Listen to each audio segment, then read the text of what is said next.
Hello, welcome to another episode of Organ Moments with Jatsu. It is a Saturday. Hope you guys are doing lovely and wonderful, well, doing well in general. But yes, welcome in. Also, apologies, my either my stream will cut out every now and then, or it will lag or stutter. I don't know what to expect from it. I think it's because I changed some settings, which I think I need to change back. Audio sounds okay so far. Good. Thank you for checking, Barry. So one of the reasons why Barry's doing an audio check for me is because I have set up my brand new computer. I spent 3 hours setting it up. 3 hours setting it up. And I wasn't sure I was going to make it for stream. I was just like, am I going to make it in time for stream? I don't know. But luckily, I did make it in time for stream. So here we are. We are streaming Ace Attorney, which isn't going to be intensive for my system, brand new and whatnot. But it's a good way to test it out. And also, even if tonight goes well, I am planning to do a little sneaky extra stream tomorrow, and it'll probably be an art stream because I want to test out to see how well this new system handles an art stream, and I'm really looking forward to it, except for the fact that I have. So before, with my computer, the computer component part of it was built into the screen. At the moment with the new system, it is not built into the screen. It is a separate unit that now sits on my table. And because it sits on my table, it takes a bit of space. Because it takes a bit of space, my drawing tablet is now shifted forward a little bit on my desk, whereby I don't have very much space to lean on. Which is okay. It's not bad. It's just something I'm not used to, because I'm so used to leaning on my table. I now have no space to actually lean on it, but that's fine. I will get used to just leaning on the armrest of my chair, which is what they're there for. But I need to reinstall all of my art programs, which I'll do that tomorrow. I'm not gonna rush and stress about it tonight. I will sort that out tomorrow, which is absolutely fine, because hopefully by the time I've done all that, I'll be ready for an art stream. We can test it out, and then tomorrow we can do Drawtober number 12 on stream live. Let's go. And it'll be the first digital piece that I will do for Drawtober, because I've been doing traditional pieces. Well, I say traditional, I've been mostly drawing in my sketchbook, which is fine. However, I have been enjoying it a lot, because I haven't drawn in my sketchbook in ages, and I do kind of miss it. I really have missed doing like pen and ink drawings in general. So this has been really fun, and it's reminded me of my love for it. So hopefully I can keep it up. Yesterday I was very tempted to just be like, no, I just want to stop now. I am tired. But well, right, yesterday I was extremely tired because I had to get up for 4 o'clock in the morning to do the early shift at work. So I'd been running a full day's work on probably 5 hours of sleep, which is my norm. Anyway, I didn't take a lunch break because I had no one to cover me. I did have someone to cover me, but they were always busy, and even if they did cover me, they wouldn't cover me properly, because by the time I came back, I'd have to deal with everything that they've picked up on but hadn't actually dealt with it. So it's not really cover, that's just picking up the work and then handing it back to me, which means I have an hour's worth of work to then catch up on. And so I was just like, do you know what? Don't worry about covering my lunch. I will just work for it, because I don't want to come back from my lunch with an hour's worth of work that I have to now do because you don't know what to do with it. So I didn't take a break, and then I'd come home, and I wanted to nap, but I didn't. I went and did other things. And then I don't know what I did. And then I attempted, and then I was like, I really need to draw, which I did. But then by that time I'd been awake for like a good 18 hours, and I was just like, oh my God, I'm so tired. I'm so tired. I want to just stop. I want everything to just stop. But no, I did a drawing. So, go Jatsu. Granted, it was a drawing of some duck feet, but I wanted to do something cute and a little bit unhinged, and Brain just said draw duck feet. So I did. And then I also did a drawing today, which is quite cool. I managed to get that done quite quickly and quite early. I did that whilst I was actually setting up my computer when I was downloading the backup and then the re-uploading backup. Oh my god, that took forever. But yeah, so that's how my my weekend has gone so far. And I forgot that it was Saturday. I literally sat there and was like, is it Sunday? Do I have to go to work tomorrow? It is not Sunday, it is Saturday, and I don't need to go to work tomorrow because it is Sunday tomorrow. But yes, let us start our brand new chapter. Do we just load game? We do. We can just load game. Wait, here. Start playing from this saved game data. Yes. Dun dun dun.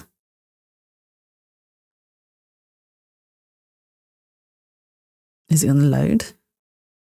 Come on, Switch. You got this. Turnabout Storyteller. Episode 4. We get an animation.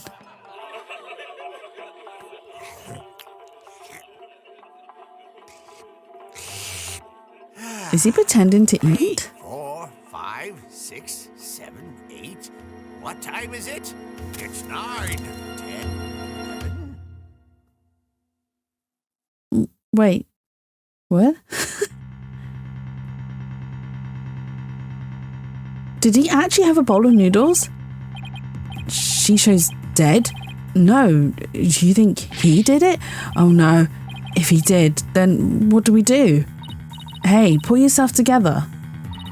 Don't worry. I have an idea. What is going on? And who are the two people that were talking?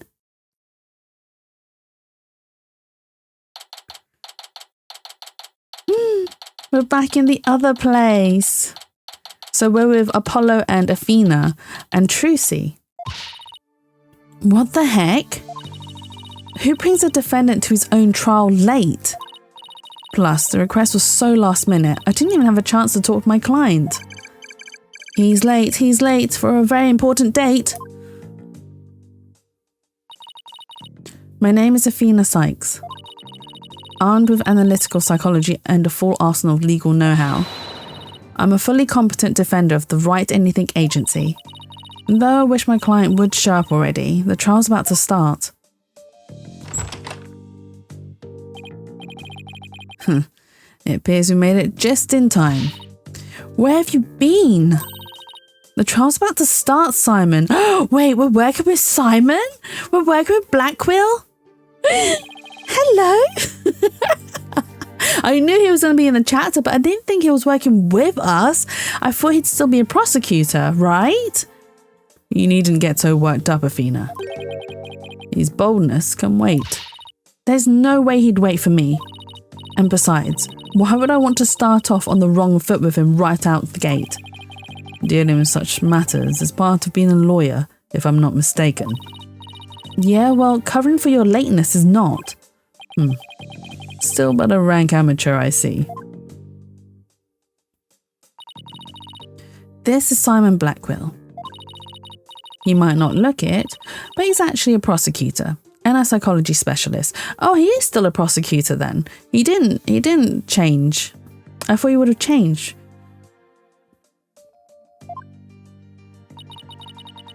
He and I go way back. As for our shared specialization in psychology, we're both disciples of the same person, so to speak. But he's kind of my senior, I guess. But twisted sense... Oh, wait, hang on. I'm a bit concerned.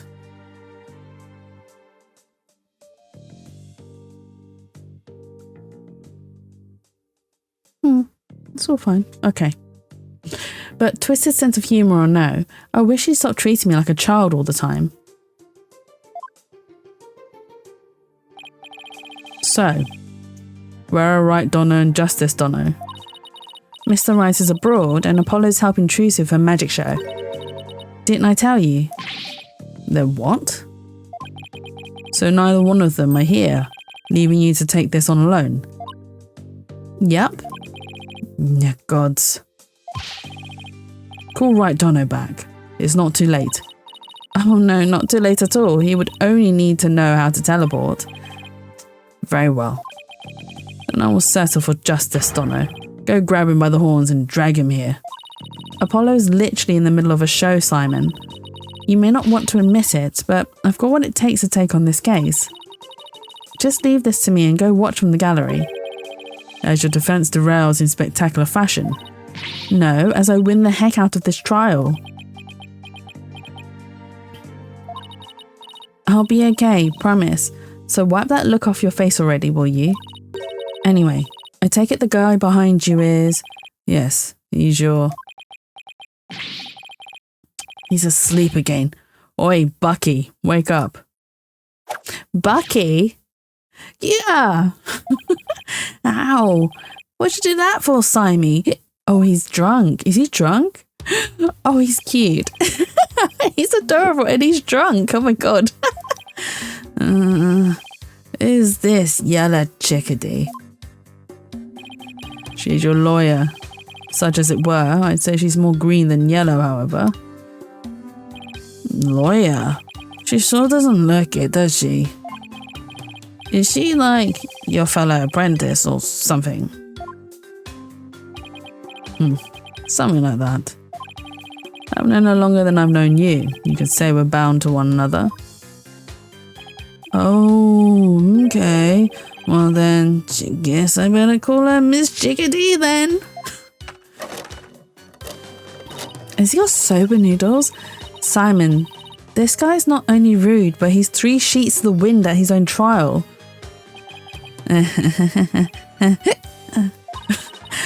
I know we just met, but I'm about ready to give him a piece of my mind. Do as you will. Just save it for after the trial. Miss Chickadee, don't call me that. How'd you know Simon is an old friend of mine? I'm the 4th generation head chef of VTuber. Oh no, it's not even wheat, it's wet. Wet noodle number 4, Bucky Wet. Nice to meet you. It's called Bucky Wet. What a name. Bucky Wet, really? Oh my god. It's nice to meet you too, Mr. Wet. So he can pull himself together when he wants to. If only the trial wasn't started in a few minutes. Having been accused of a murder that only occurred yesterday, I'm afraid it's taken a toll on the poor boy.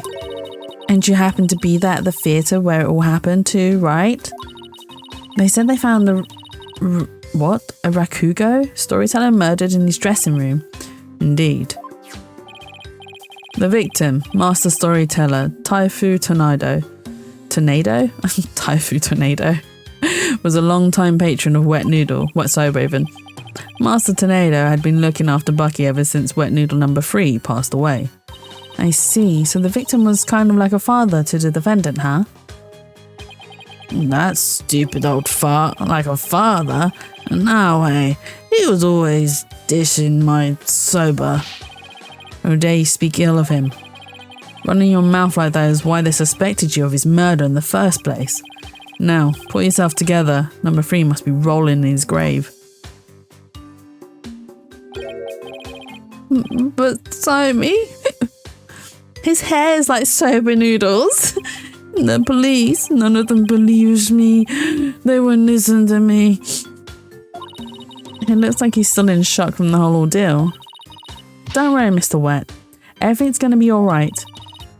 I'm going to defend you with everything I've got. You're in good hands now. You mean you believe me, ma'am? Of course, no matter what, I'll believe in you to the very end. Gee whiz, Miss Chickadee. Now come on, I need you to shake up, just like shape up, not shake up. I need you to shape up, just like those al dente noodles of yours.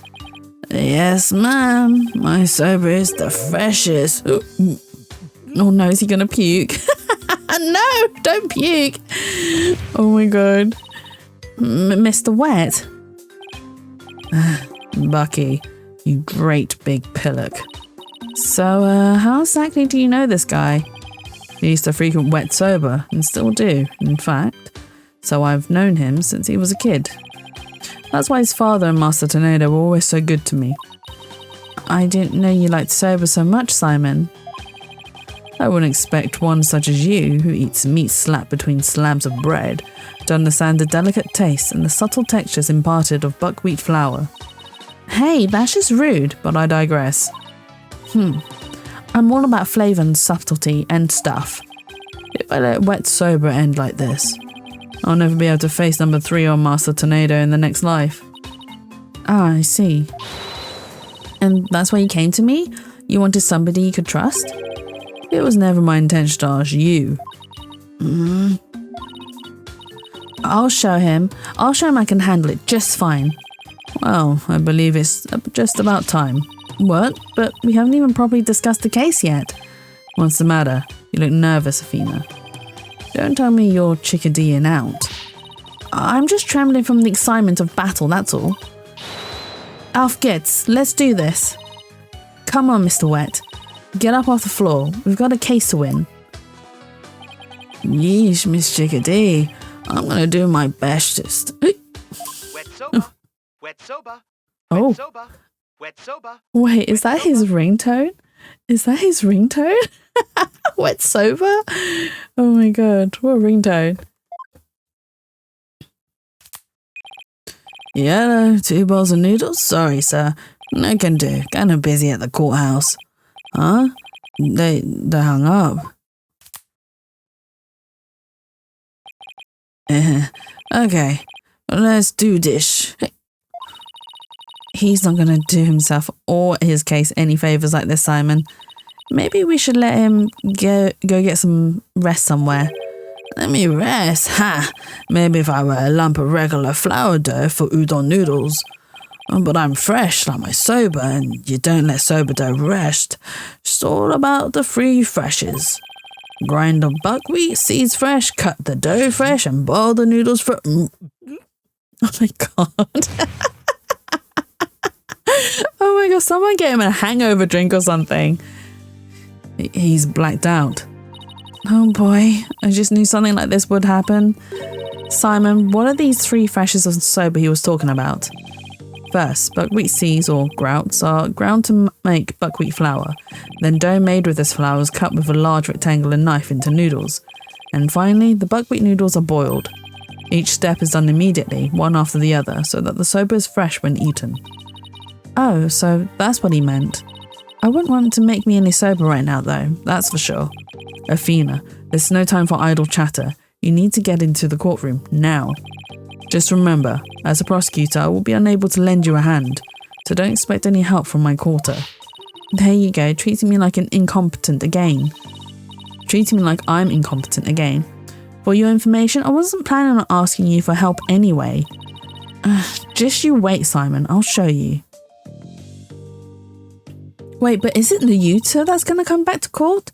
Mr. Rice and Apollo may not be here, but that's alright. I can do this on my own. Can she though? Can she do this on her own?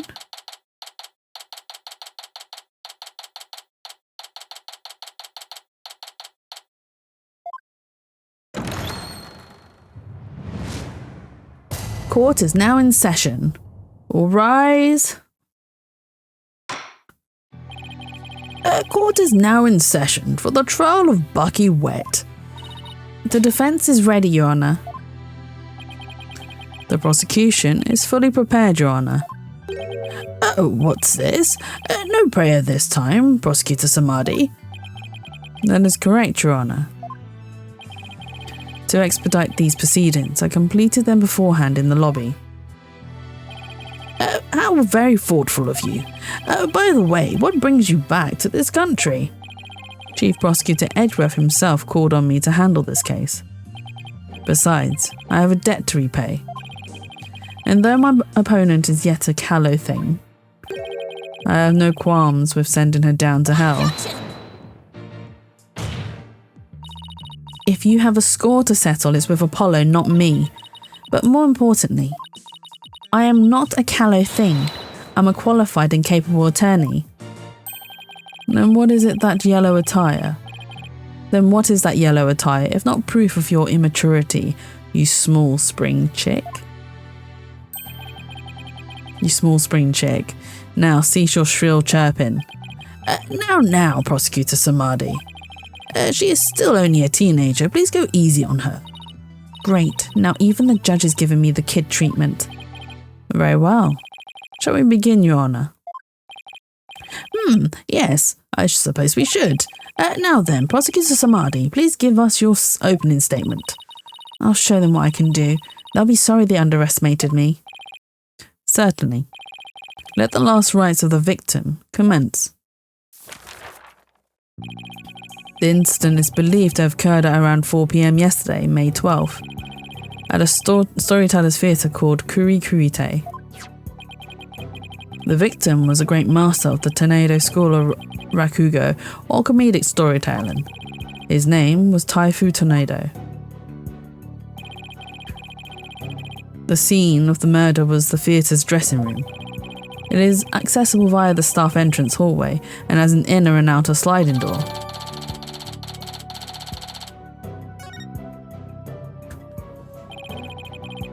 The estimated time of death is between 2 p.m. and 5 p.m. The cause of death is suffocation, though how the victim suffocated is yet to be determined. The autopsy found nothing unusual in his lungs or stomach, and there was no murder weapon. I will now submit the incident report to the court.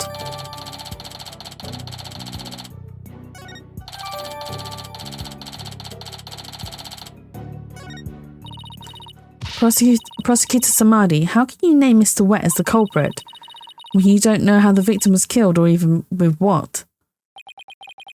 While it is true that the weapon and precise methods are as yet unknown, the accused is the only one who had the opportunity to commit the murder. I'll explain these assertions in further detail as we continue. I guess this means he has some kind of evidence to present. Now, would the accused care to plead his case? Come to think of it, where is the defendant, Miss Sykes? Sorry, Your Honour, but I'm afraid Mr. Wet isn't feeling very well and is resting in the infirmary. Surely it is the lack of a clear conscience that impedes him from facing this court. Great, starting off on the wrong foot already. Mr. Wet is the head chef of a sober shop frequented by the victim. On the day of the incident, Mr. Wet went to the theatre at the victim's request.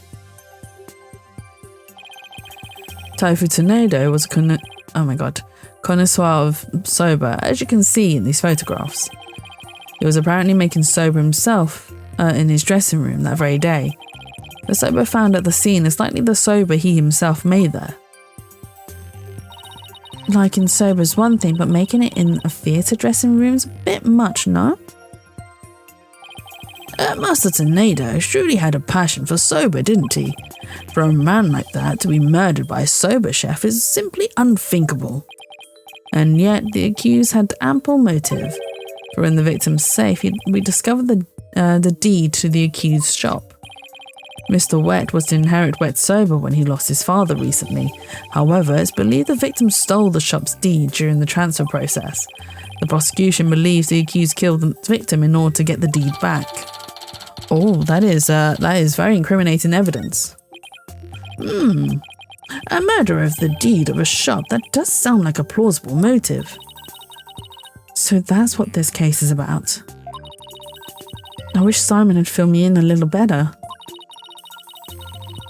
I could have contributed more than just $1,000 of cold sweat. Oh my god. Than just 1,000 buckets of cold sweat if he had. Defense. From your demeanour, I gather you know very little about the details of this case. Hang on.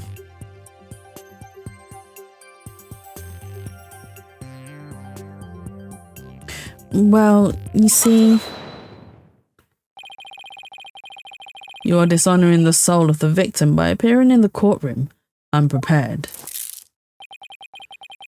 You are an embarrassment to your profession, you putrid egg yolk. Eek! Egg yolk? I'm sorry. Apologies of red pepper and now I'm an egg yolk? We've only just started and I've already been demoted from spring chick. I'm ready to call my witness, Your Honour.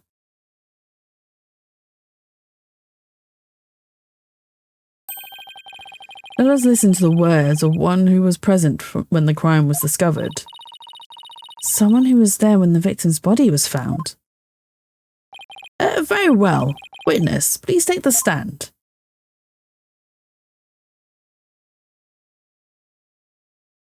Hello, Leo. How are you? And yay, old man voice. Did you get lost during the reset? Is that what's happened? I did wonder. I was like, it's a bit quiet. You guys are usually bullying me. But that's fine.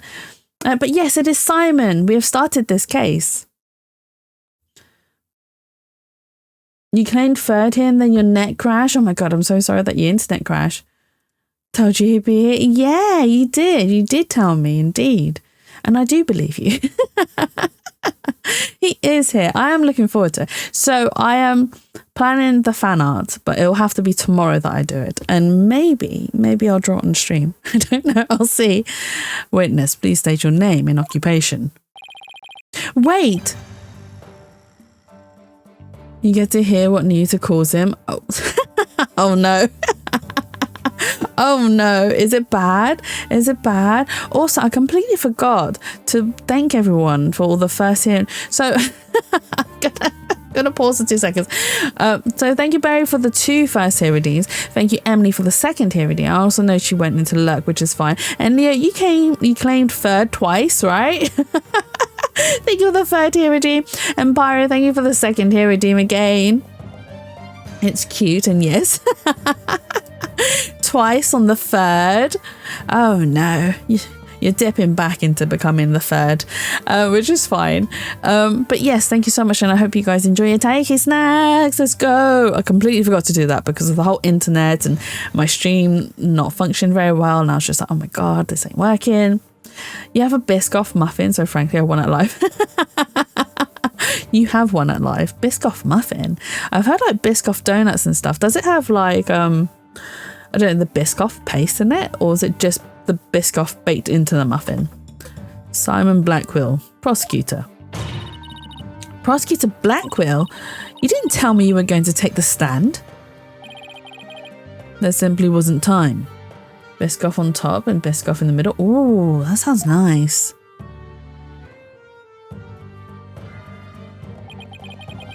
What a shame, Prosecutor Blackwell. Had you shared the damning scene you witnessed beforehand with the defense, we could have moved the trial along and saved the victim's soul that much faster. The damning scene? What in the world did Simon see? Simon see. Prosecutor Samadhi, was it? Before I give my testimony, there's something I'd like to confirm. By all means. This case involves rakugo, a very traditional form of Japanese comedic storytelling. Do you have enough knowledge of this art form to handle the case competently? Are you implying that I am not qualified for this case? Not yet. I am simply trying to ascertain your familiarity with the topic for now. It is a prosecutor's duty to learn the background of any case he takes on. I did some research on rakugo last night and have grasped the overall idea of it. How much could you possibly grasp in a single night? He's so calm about it. Rakugo is a form of entertaining storytelling that originated in the land of Japan. In it, the storyteller sits alone on the stage with only a fan and tell as. And the rakugo artist tells long, whimsical stories, giving each character a distinct voice. This traditional art was originally invented by monks to make sermons more interesting. Wow, he really nerded out. Are you satisfied? If not, I could explain the 12 types of endings to such stories. Or shall I perform the famous story of Jugumu instead? It appears you have put in a bit of study. Your acknowledgement is mostly welcome, Prosecutor Blackwell. I can see why you are known for being quite thorough in your research, Prosecutor. Now, I would love to see you perform that story you mentioned, if you don't mind. If that is your honour's request. Jugumu. Oh my God. Your Honour, could we please get back to the trial? Oh, right. Of course, I nearly forgot. How could he forget? Seriously, of all the things for you to forget. Now then, back to the case. Prosecutor Blackwell, please tell this court what you witness. Yes, they are out of crying now. And we are back in, is it San Francisco that they're based in? What Simon saw. I went to the theatre yesterday and arrived at approximately 4 p.m. I went straight to Master Tenedo's dressing room to say hello. Bucky went into the dressing room thereafter, only to come storming out a while later. Master Tenedo's junior disciple, Uendo, apparently had then entered the room soon after. That's when Uendo discovered Master Tenedo's body. Uendo's the murderer! Now wait just a minute here, Prosecutor Blackwell. With testimony like that, you're practically accusing Mr. Wett of the crime. All I can do is state what I saw. I can't help how it appears, but a qualified and capable attorney such as you should be able to dispatch with it, right? Well, yeah, duh. All right, I guess I'd better start by getting all the info out of him that I can. With his backhanded supportiveness, you mean? So if you're competent, you know how to deal with this. Right, let's press every statement. Prosecutor Blackwell, what did you go to the theatre for in the first place? I mean, yeah, he is, but it's still backhanded. I went because I had received an invitation from Master Tenedo. Here, see for yourself. It was a special show commemorating his junior disciple Uendo's promotion. It was also an occasion to announce the boy's succession to the stage name of Uendo II. So what exactly does it mean to succeed to a stage name? You really don't know, do you? In the performing arts, a name succession is when an artist inherits a predecessor's name. I see. So there was another Uendo Rakugo artist before and this disciple succeeded him, huh? And what exactly did your invitation say? It contained a simple letter of salutations and an outline of the show's program. Oh, it appears Typhoon Tenedo was going to perform Toki Soba, or Time Soba. Is famous for his masterful pantomime of eating soba using only his fan as a prop. And Uendo was to perform Soba Say, or Soba Glutton, or Soba-themed show. A Soba-themed show, I see. It seems you know a thing or two about Rakugo yourself, your boldness. The first to perform was the senior disciple, Geru, followed by Uendo, and lastly, Master Tenedo. Soba. It's all about soba. I see. So that's why you happened to be at the theatre. Storyteller's Theatre yesterday. So what happened after you arrived?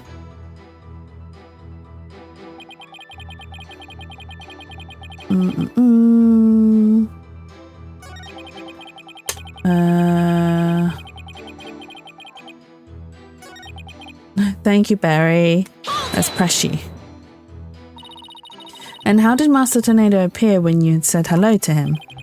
I went with the intention of greeting him, but ultimately we didn't actually meet. You didn't see him? Why not? Geru escorted me to the dressing room, but we heard the sound of Rakugo being performed from within. Thinking the master was rehearsing, we decided to wait in the hall until he was done. You heard Rakugo being performed in the dressing room? Yes, not just me, but Geru as well. In other words, you can confirm that the victim was still alive at around 4 p.m. Correct. I couldn't hear him clearly through the doors, but I'm sure it was Master Tenedo. I could tell because it was the time sober routine from being performed in there.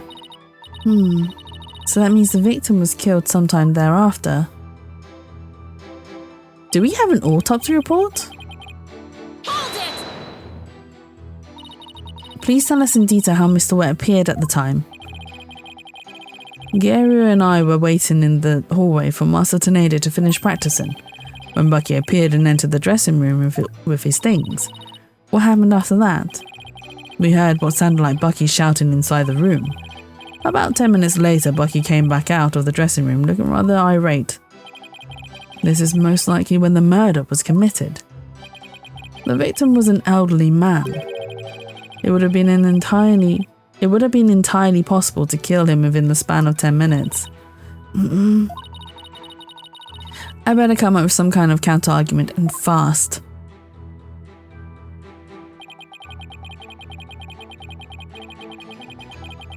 Hold it!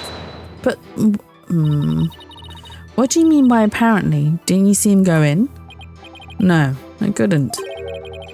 I wasn't able to see the dressing room door from where I was standing at the time. But Guerrero was right in front of it, so I'm sure she saw it all. I see. And why do you suppose Owendo went to the dressing room anyway? He had just finished his routine, so he was making a courtesy call. A disciple is to pay their master respect right before and after each performance. And all disciples are expected to do this? Yes, it's common courtesy among Rakugo artists. I see. Could you tell us what happened after Owendo went into the dressing room? Certainly.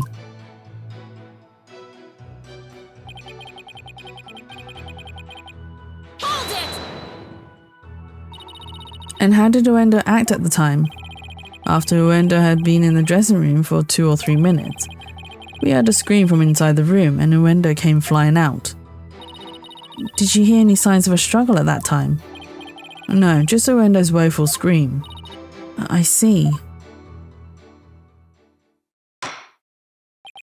Well done, Prosecutor Blackwell. Your testimony has given us quite a glimpse into the sequence of events.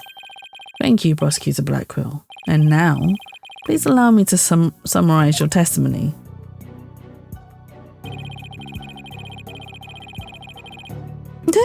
Shame his name isn't Innuendo. I mean, that would have been much better, but we haven't even seen these characters to determine like who they are, what they are, and stuff like that. While Prosecutor Blackwell and Guerrero were in the hallway waiting for Master Tornado, the accused came along and entered the dressing room with some items in tow. He was heard shouting for a time inside the dressing room, and about 10 minutes later, he came back out of the room seeming rather angry. A short time after the accused had come and gone, Owendo Tornado went into the room. A few minutes later, after having discovered the victim's body, Owendo gave a scream and came running out into the hallway from within. Prosecutor Blackwell and Guerrero then ran into the room and saw the body for themselves. From the circumstances, it is quite clear that the accused murdered the victim. This is crucial testimony indeed. Defense. An eyewitness has given conclusive testimony. Why not let it all go now and allow the victim his last rites? Not on your life. If Owendo went into the dressing room too and was the first to discover the body, then who's to say he didn't commit the crime? Owendo was in the dressing room for a mere 2, perhaps 3 minutes. He could not have possibly committed murder in that time, nor without making any noise. Oh, Simon, why did you have to give that awful testimony? Prosecutor Blackwell, can't you give me something a little better to work with here? Isn't it up to you to ask the right questions? I am certainly willing to tell you all that I know. So, if you truly are as capable as you claim, then draw out what you need yourself. This is no time for your twisted games, Prosecutor Blackwell. Just admit you don't remember it all that well. This guy must fly around a lot because he is like here and in Korean, like backwards and forwards. A lot. Prosecutor Blackwell, watching you collude with the defense like this, I see that you are no prosecutor. Begone, witness, you shall haunt this sacred hall no more. How dare you treat me like some evil spirit to be exorcised? I remember this, you blackguard. Don't worry, Prosecutor Blackwell. I've got this. Would I have my way, you would not be the only one here to step down.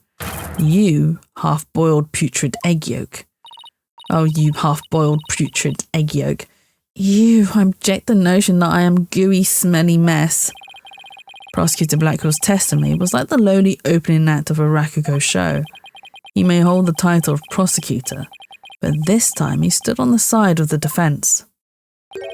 To restore balance to this trial, I would like to present an actual witness for the prosecution. And who is this witness? The person who was with Prosecutor Blackwell when the body was discovered.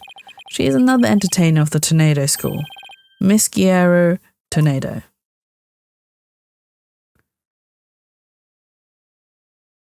Oh, wait, is she?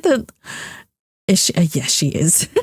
I was waiting for her to show up. Everyone's like, have you met her yet? I said, no, I haven't. I have not met her yet. And we will see why people keep asking me. Please state your name and occupation, witness.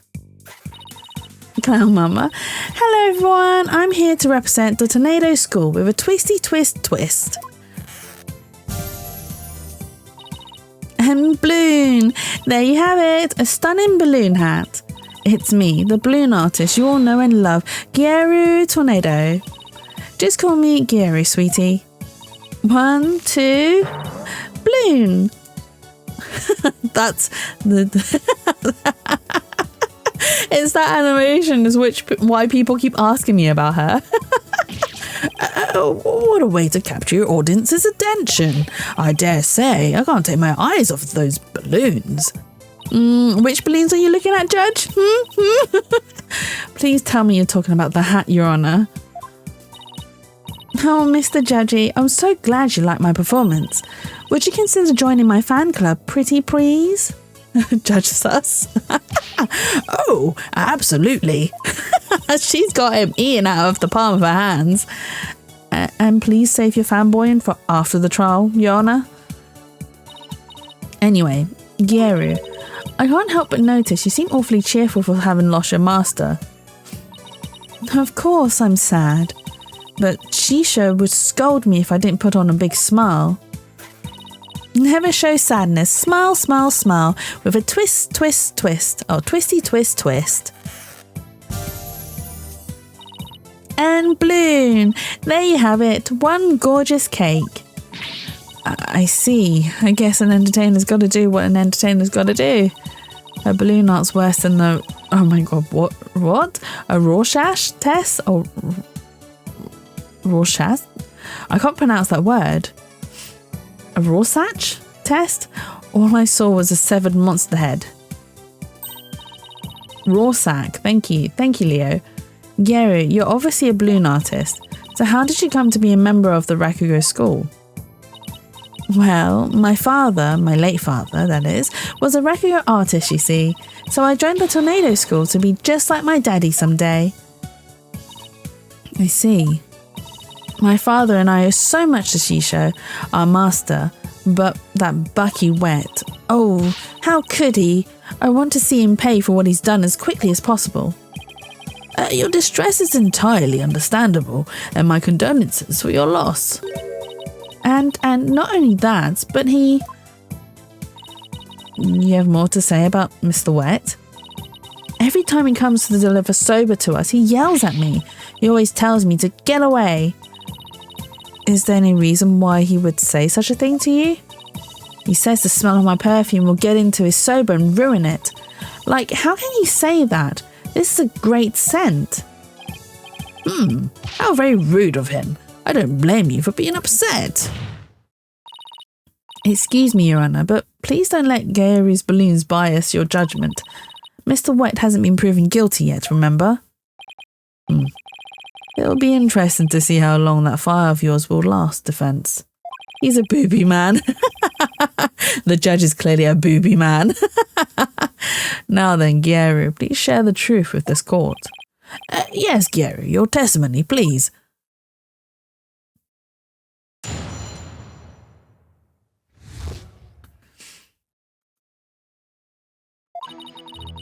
From 4 p.m. to a little after 4:20 p.m, when Shisho's body was found, Simon and I were standing in the hallway in front of the dressing room. Before we went to discover the body, the only person gone in there was Bucky. come to think of it, a little while before Bucky showed up, Jugamu was barking like mad. Wait, they have a dog called Jugamu? Prosecutor Blackwell, do you have any objections to this witness's testimony? No. Make up your bloody mind, sad monk Samadhi. First you exercise me, now this. You need only do as you are instructed by this humble servant of the Holy Mother. As there are no objections, Your Honour, let us move on to the salvation of the victim's soul. Hey, I'm the defence attorney here, Prosecutor Samadhi, and I just might have an objection or two once I actually cross-examine the witness. So what are you asking Prosecutor Blackwell for? I'm the one you should be checking with. There is a passage in the sacred scriptures of Quran-ism.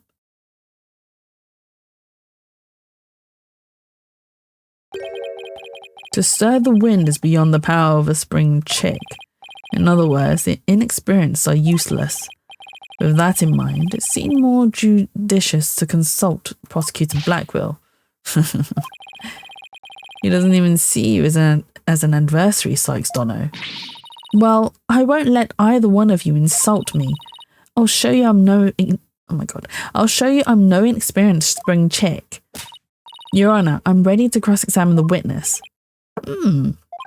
I hope you can make Prosecutor Samadhi see you as a worthy adversary, Miss Sykes.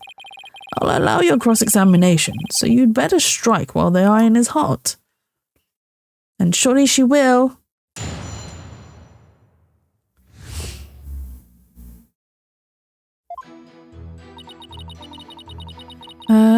We'll have to press all her statements, right? Hold it. So the murder must have happened sometime in those 20 minutes, correct? But 20 minutes isn't a lot of time, is it? I don't know. I mean, what do you want me to say? That's what happened, you know. Isn't that right, Simon? Yes, Yero and I can both confirm that Master Tornado still lived at around 4 p.m. Oh yeah, you can, can't you? See?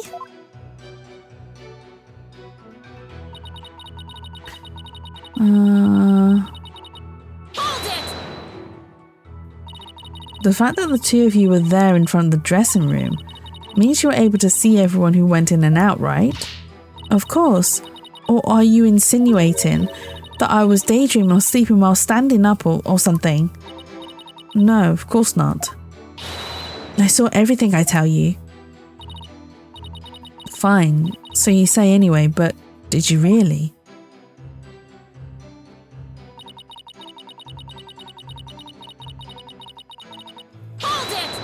Lies. She is lying. Only the defendant Innuendo entered around the time of the murder. That's right. That's why it must have been Bucky who killed Paul Shisho. Let's take a deep breath, okay, Gyeru? So not a single other person set foot into the dressing room during that set. I already told you over and over, didn't I? There was nobody else. I must apologise on the lawyer's behalf. Even her memory is that of a spring chick's.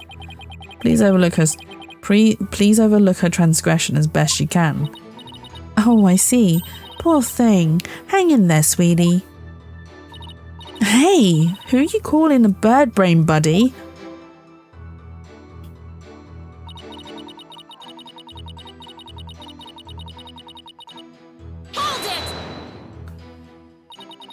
Jugamo? That's my doggy. I keep him at the theatre. Let's see. With a twisty twist. And Bloom, there you have it, my cute little Jigamo. Or Jigamoo even. He's kind of creepy looking. Oh, but he's a really, really good boy. And why was Jigamoo barking? What do you think? Do you think it's because he saw someone suspicious? If so, then we'd have a new suspect in this case. Now, why was he barking again? Oh, I remember, because it was time for me to feed him. So I went into his yard and gave him some food. Couldn't somebody have slipped into the dressing room while you were doing that? Nope, the door out into the yard was wide open. I would have seen if anybody went into the dressing room. Prosecutor Blackwell, come down to the stand for a sec, please. How many times must I do this? You saw what Gary was talking about, right? So why didn't you mention it before? I can't be expected to remember every minute detail. Well, remember them now, please. Did Gary go out into the yard? Oh, I like this scene. It's really nicely drawn. Yes, I remember now that she went to feed Jugumu. And I saw her looking towards the dressing room quite frequently as well. Do you recall anything else? It looked as though she were feeding the dog a great quantity of dumplings or something. Reimagine that scene? In what way, Leo? Jugumu couldn't finish them all, so he buried the rest in the corner of the yard. That's about all I can remember. It looks like Gary was telling the truth. Blackwell, Naruto, and Shadow. But Shadow belongs to Albie. We can't steal Shadow from Albie. That would be too cruel. It looks like Gary was telling the truth. Your Honor, I'd like Gary's last statement added to her testimony. As you wish, defense. I was in the yard, but the door was wide open so I could keep watch on the dressing room. He's taking care of Lil Shadow whilst Albie's busy. Busy doing business, right? You know what this means, right, Gyaru? You weren't in the hallway the entire time after all, were you? Well, okay, so I did go out into the yard, but it was just for a second. And the yard door was wide open so I could still see the dressing room the whole time. The door was open so she could still see the dressing room. Doing that hustle, exactly. Prosecutor Blackwell, I need you on the stand again, please. What am I, your lady in waiting? I mean, you look pretty cute in a dress, Blackwell, the lady in waiting. I wouldn't object to that. No. Do you remember anything about the time Gary was in the yard? Simply that Jugumu buried the food he couldn't finish in a corner of the yard. That's about all I can remember. Thank you. I didn't really need to hear about the dog again though. When I finished feeding Jugumu, I returned to the hallway, and then I saw Bucky go into the dressing room, no question about it. Okay, so around the time of the murder, Gary and Simon were hanging out just outside the dressing room. Guess I'm going to have to find the floor in there somehow if I want to get anywhere. So it must be when she was saying, but the door was wide open. We must have some evidence here.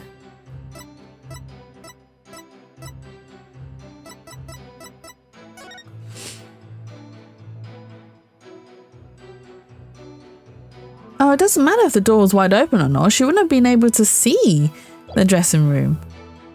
Objection! So you were able to keep an eye on the dressing room while you were out in the yard? Is that correct? That's right. The door out into the yard was wide open. Thank you for the smart. I'm not that silly after all. But yeah, it didn't matter if that door was open or not. She wouldn't have been able to see. That's right. The door out into the yard was wide open. Sorry, but that makes zero sense. Take a look at this diagram of the backstage area. There was a clear contradiction between this diagram and the witness's testimony. Oh? I'm afraid I don't understand, Miss Sykes. Please point out what contradicts the witness's testimony. Or the door. Do I just present that here? Gary was in the yard near the doghouse. Prosecutor Blackwell even saw her there. And while she was out there, the door to the yard had been left open. Athena is becoming a true lawyer. She got the point. Exactly. And plus, she needs to earn their respect because they're disrespecting her by thinking that she's but a child. Ah, I see. Yes, if the door to the yard was wide open, as Gary said, it would have blocked her view, making it impossible for her to see the dressing room. What? No way. But even if there were, admittedly a few moments Gary was not keeping watch. How much would that really affect this case? It would greatly affect the case. From the spot Prosecutor Blackwell stood, he couldn't see the dressing room door either. Anyone could have entered the dressing room during that time without being seen. Eek! Oh, did she do a double slam? That wasn't just me, right? She did a double slam on the table, which is unusual. Right? Gary, why did you try to hide the fact that you weren't watching the dressing room? But I... Objection. Hide the fact? You speak as though you think she had something to do with the murder. You only saw one? Oh, maybe it was just me having hearing problems. Rather than deliberate... Oh my god. Deliberate even. Rather than deliberate deception, it was more likely a simple oversight. Right? Witness? Well, I was so shocked by what happened, I was just confused, that's all. No, I was joking, there were two. Oh, there were two. Oh my god. Leo. You didn't miss it. Why are you gaslighting me? Why are you gaslighting me? You shouldn't do that. I was like, I'm sure I heard two death slams, which is unusual because they only usually do the one, and she did two. And I was like, wait, what? Two? Wait, why is she doing two? Even though she is trying to keep up a brave front as an entertainer, the truth is that she is being torn apart by grief. For her mind to be in turmoil is hardly unexpected. Yes, it must be very difficult indeed. To a disciple, one's master is akin to a real parent. Surely her shock is immense. Hey, you normally don't believe me when I'm right, so how was I to know you believe me then? This is a very serious case. I wasn't expecting you to gaslight me. It's very serious. The way this lawyer tries to pin the blame on this poor soul at the first opportunity. All I can say is, defense attorneys are heartless creatures indeed. But I wasn't. That wasn't what I was trying to do. Is it beyond your comprehension, defense? Your unskilled argument is scarring this witness even further. Yeah, and I've been writing serious ones in your surprise. It's also true. It's also true. I can't tell. And if we ask the people of this courtroom, I'm sure they would agree. What? The gallery doesn't get a say in this. Are you afraid to find out that they think ill of you, or that perhaps you are in the wrong? Listen to them now with that keen sense of hearing you are so proud of. Oh, he's right. That was harsh. She didn't have to go that far. I feel kind of sorry for the witness. And why is the lawyer's outfit so yellow? Why has her outfit got anything to do with anything? No, I was just trying to find the truth. Why is the whole gallery siding with Prosecutor Samadhi? The people understand. They know what is right and what is wrong. That lawyer's still in training, isn't she? Why is she all by herself? Because he's hot, that's why. Oh, I see. So as long as the person's hot, they're right and everyone will side with them, right? Is that what's called pretty privilege? I hear the voices of the gallery. I can hear the voices of their hearts. It's so intense. I feel so alone up here fighting by myself. In this game, it seems so true. Are you afraid, child? He's not that much older than she is, and he's calling her a child. It is ludicrous to come to trial with such paltry preparation of the soul.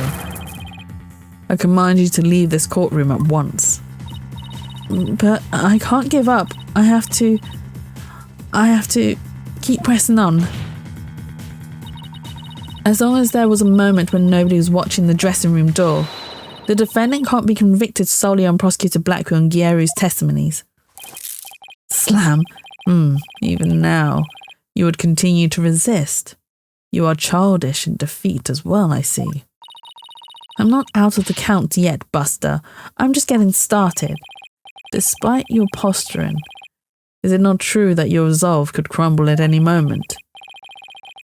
With but a little push, you would surely succumb to despair. A little push, such as with this piece of conclusive evidence. Conclusive evidence, huh? That is correct. We found a critical piece of evidence at the scene of the crime.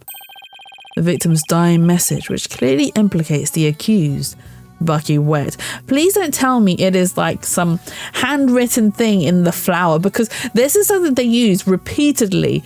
The victim died and managed to write the name of the murderer just before their death.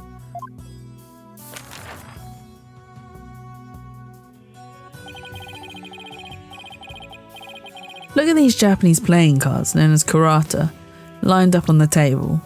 Wait, hang on. These special English version karata cards spell out a message. That message, wet number 4.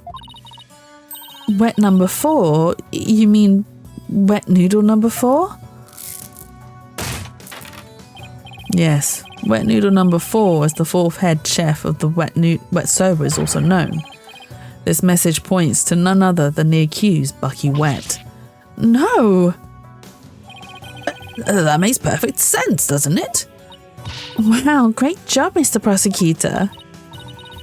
I noticed a big issue with that image. What's the issue, Leo? Or shall we look at it first? Because I didn't actually look at... Because we can't actually see the cards. We can see the old man dead over the cards with blood all over it, but I can't actually see the cards themselves. Let's look at it. Okay, we shall take a look at it in 2 seconds. Oh no, this is really, really bad. What do I do? What do I do? Okay. Now that's been added. Would you still carry on your futile fight in the face of this irrefutable evidence? Okay, look at the blood on the cards and the puddle of blood. That's what makes us sus.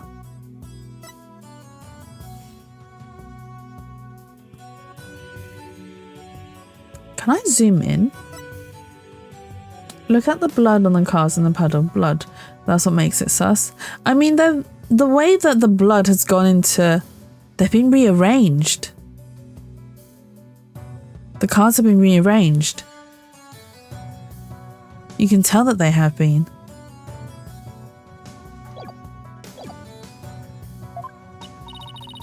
You can say whatever you want, but we won't know until we... It is cruel to give the accused false hope. Yuta did a silly, he did. You'll only compound his suffering. Wise people of the courtroom, do you not agree? He's right. It's cruel to make him suffer when there's conclusive evidence. What an incompetent noob. I feel bad for the victim and the defendant. What? But I'm trying to prove Mr. Wet's innocence here. I know you can hear them, defense. Their voices implore you to save the accused's soul. It is time for you to let it go and move on, you inexperienced lawyer. You lack the competence with which to accomplish anything meaningful here. He's so rude. Oh my god. Did he not get taught a lesson by Phoenix back in Cryonism? Or Cryin even? Not Cryonism. Back in Cryin? He's so rude. Oh my god. Especially towards Athena. Is he right? Is this too much for me to handle on my own? What good is she doing anybody? She should just quit right now. Now, defense, leave everything to this humble servant of the Holy Mother. Silence. Yes, Simon. You tell him to shut it. Oh my god, look at him, all cool, leaning on the bench. He's trying to use your keen sense of hearing against you to manipulate the trial, Athena. My favourite bit. Oh, really? What a cheap trick for a supposedly holy man. It's Simon. He looks so cool leaning on the bench like that. Okay. And you fop doodles in the gallery. Can't a man watch a trial in peace? This inexperienced amateur is about to turn the trial around. Does that prosecutor really think she can turn things around? Table slam. The mood in this courtroom is starting to change. Prosecutor Blackwell, what are you doing at the defence's bench? I grew bored of watching from the gallery.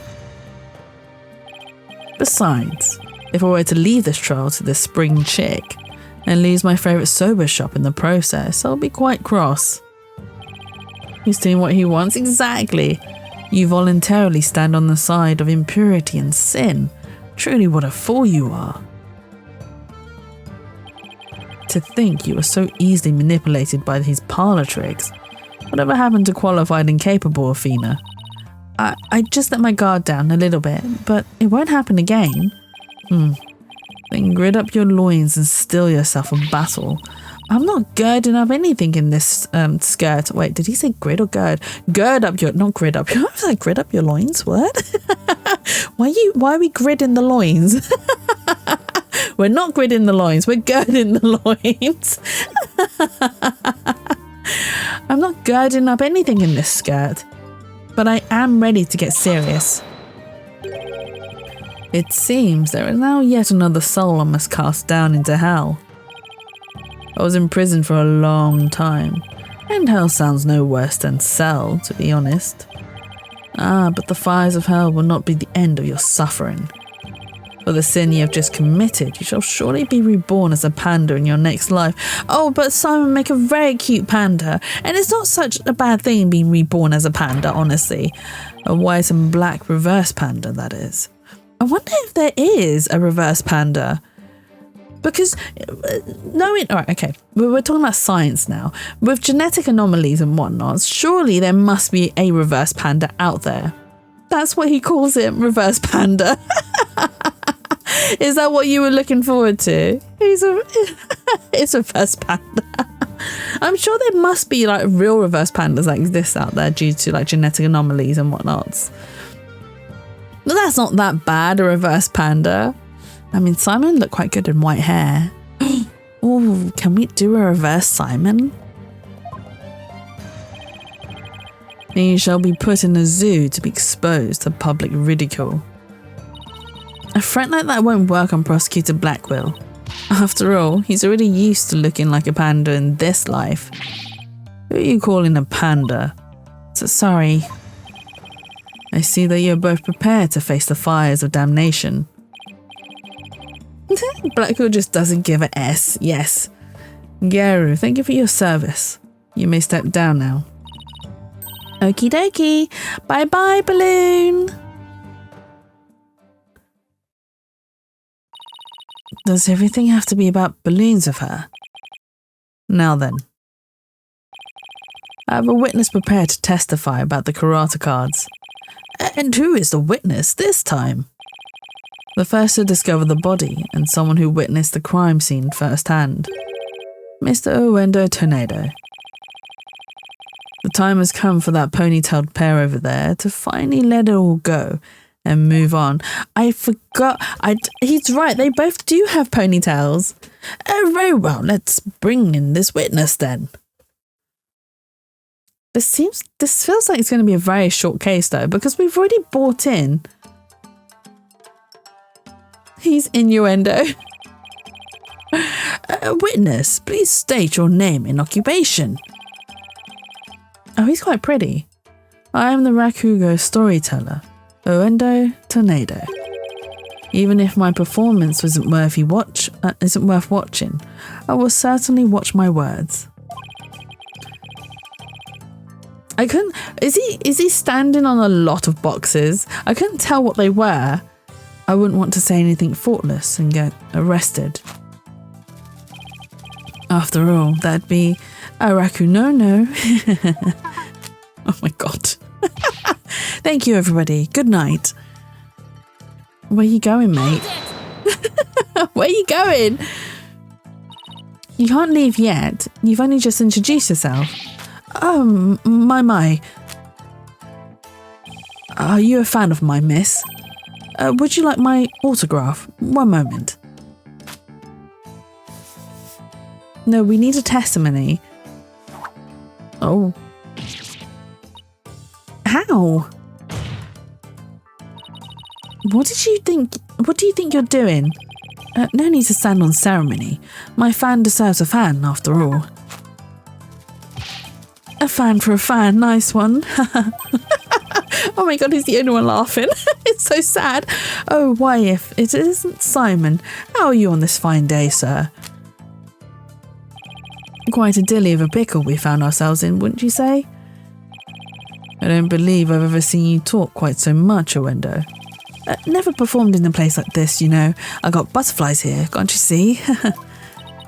Why do I always get the weird ones? Pardon me, witness.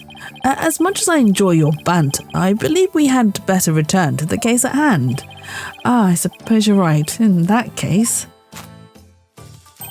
I was promoted to Futatsumi yesterday and received the stage name of Owendo. The show was our way of celebrating my new name and middle rank standing. And then that happened. I never dreamed something like that happened. Not in a million years. And just as I got my chance to start repaying my debt to Seisho too.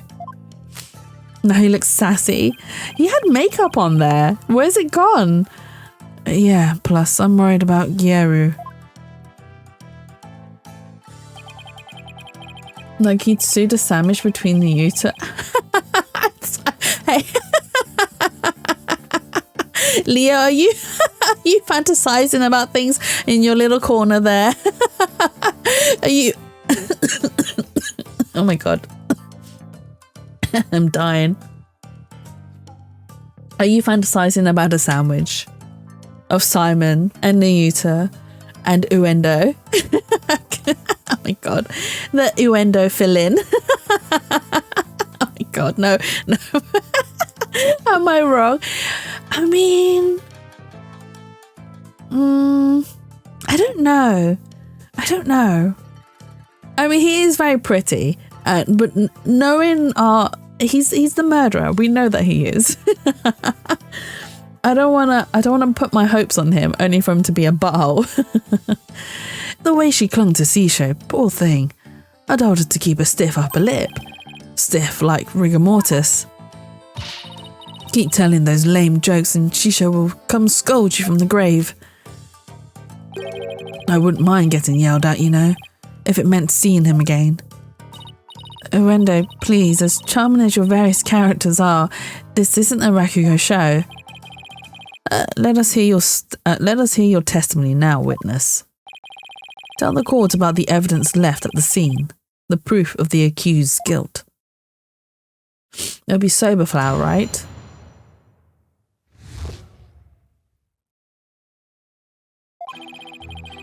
I noticed Seisho's dying message right away.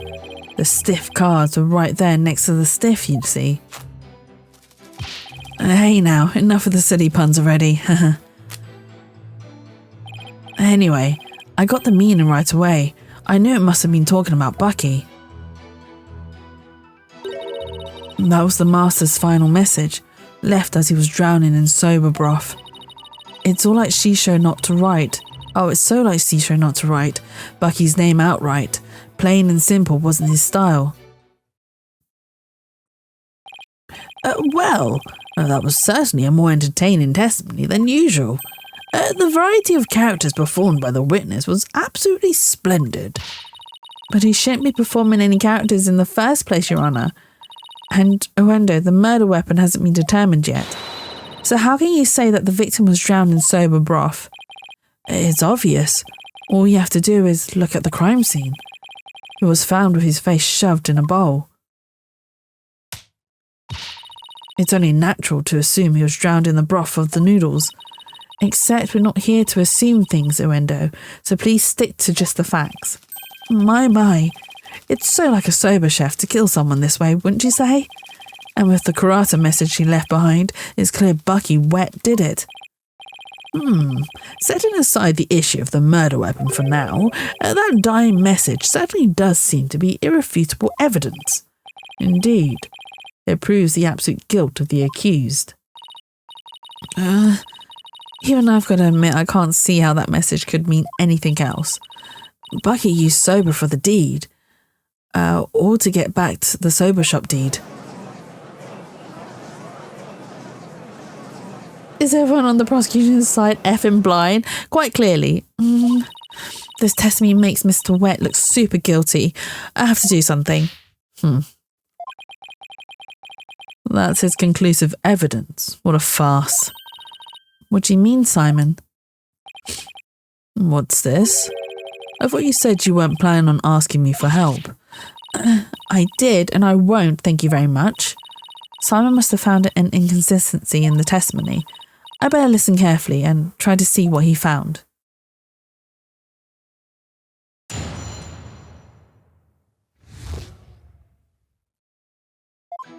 Which statement was it, though?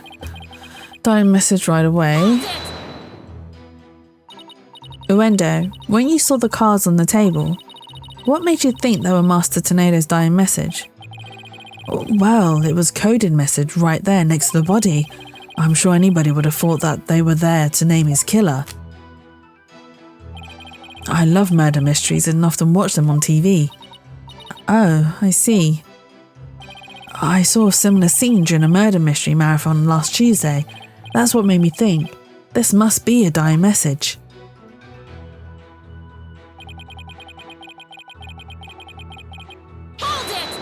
Why did he say the stiff cards? The cards were on the table your master's body was slumped over, right? This Biscoff muffin is amazing, and you didn't share, Leo? How dare you? You must have been surprisingly calm to notice them at the time. As I said, the stiff cards were right there next to the stiff, so they were hard to miss. But wouldn't it have been more natural to notice the victim rather than the cards? The message just caught my eye, because the stiff cards were right there next to the stiff. Do I have a little bite left? Want it? Yeah, sure. Punt it over. I'll catch it in my mouth. How far can you throw, Leo? Yeet. Thank you. Num num num num. Yes, but that fact hardly seems significant enough to make a person take note of them. Stiff cards next to the stiff. So basically there was no real reason for them to catch your eye, was there?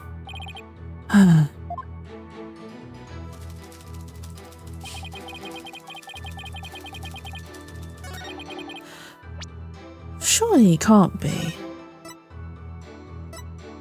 The victim was making soba noodles from scratch in the dressing room. The room was covered in soba flour. There are 2 drink cans in the fridge. He loves saying stiff, he's obsessed. I mean, yeah, he keeps saying stiff cards. Which keeps making me think that maybe that's a clue, but surely can't be, right?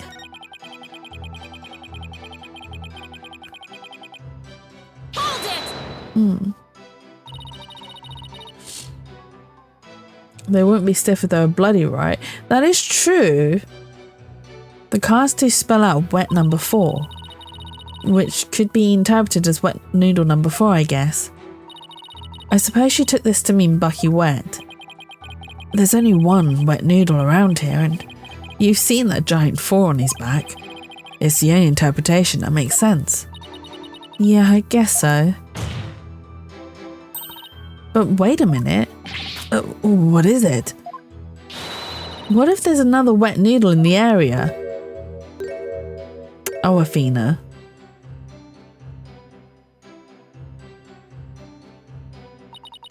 What? Did I say something strange? Bucky's the sole heir to the shop. So enough of the ludicrous straw grasping. Hey, how was I supposed to know? Just listen to the testimony again and find the glaring inconsistency. It must be the whole stiff card next to stiff.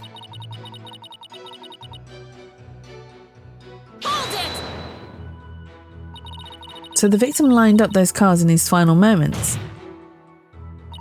How can you be so certain that's how it went down? I know, Seisho. He would have never let someone get the last word on him, even in death. With his face in the sober broth and his consciousness fading away, he left a message that pointed toward Bucky as he left this world. It's the only way it could have happened. Wait, the only way? Now you're just speculating. Look, a dying message is something you leave as you're dying, right? I saw a scene like that in a detective show. Owendo, we have a saying in my country. Silence is more precious than diamonds. Please do not speak any more than is necessary. But talking is my livelihood, you know. I talk all the time, this and that, truths and untruths. I can't stop myself from talking. Hopefully he'll stick to the truths without any of those untruths.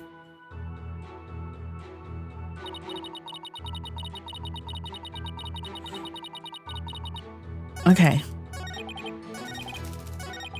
I'm gonna try that whole entire stiff card. Objection! Nope, okay. Okay. Wild guess incoming! Okay. The witness's statement is absolutely nonsense, Your Honour, and this evidence proves it. Widget, shush, you're not supposed to tell. That strange device says what you're really thinking, doesn't it, Miss Sykes? In other words, the only real nonsense here is your wild guess, isn't it? Youch. Et tu, Widget? I know what statement it is now, after presenting that stiff cards thing. Here. Let's press this one. But don't you think it's strange? Could a dying person really leave such a convoluted message? Even in the throes of death, it was in Shisho's nature to throw a twist somehow. Truly the consummate entertainer till the very end, don't you think? Was he really that great of a man, Simon? It would have been no easy talk, to be sure.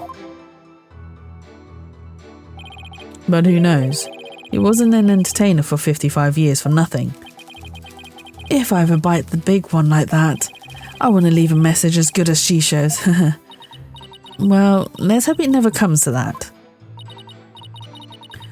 Simon, are all Rakugo artists like this? It's hard to say. It could simply be the eccentricity of an entertainer, or perhaps he's hiding something. Well, he doesn't have to entertain people in the court of law. And if he is trying to hide something, maybe it'll show up as a contradiction or something.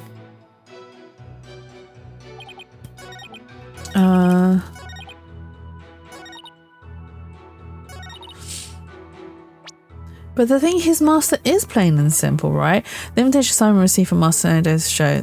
No. Inside the envelope was a ticket to the show and the letter from the victim. The letter contained a simple greeting and a rundown of the show's program. Gary was to perform her balloon act, and Narendra was to do his sober gluten routine, and finally Master Tornado was to perform his time sober routine. He does write in plain and simple. No, wasn't the evidence? Not Q's there. There's evidence in that statement. There's evidence in that statement too. They contradict each other, that's who. That's not even the proper call and response for a knock-knock joke. And what's more, her claim does not even make any logical sense. Your performance merits neither applause nor leniency, defence. I got it wrong. Everyone's a critic. Cut me some slack. Was it not that? It's so like Shisho not to write Bucky's name outright, plain and simple, wasn't his style. But it was his style. It's strange you dying person.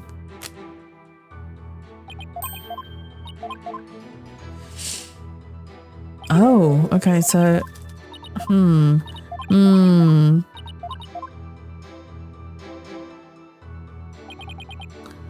that message right away. The stiff cast.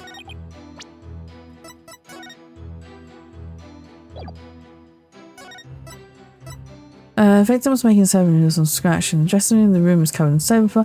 There are 2 drinks in the fridge can. But why is the 2 drinks like important anyway?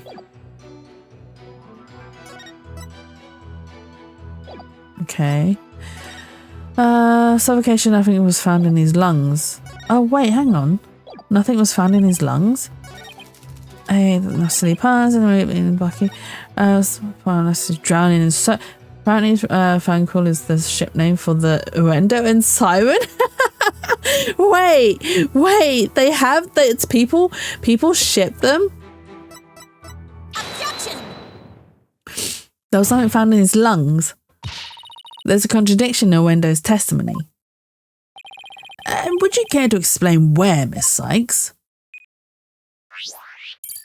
Finally got there. I hadn't read all the evidence. I should have done that, to be honest. Certainly, Your Honour. According to the autopsy report, nothing unusual was found in the victim's lungs.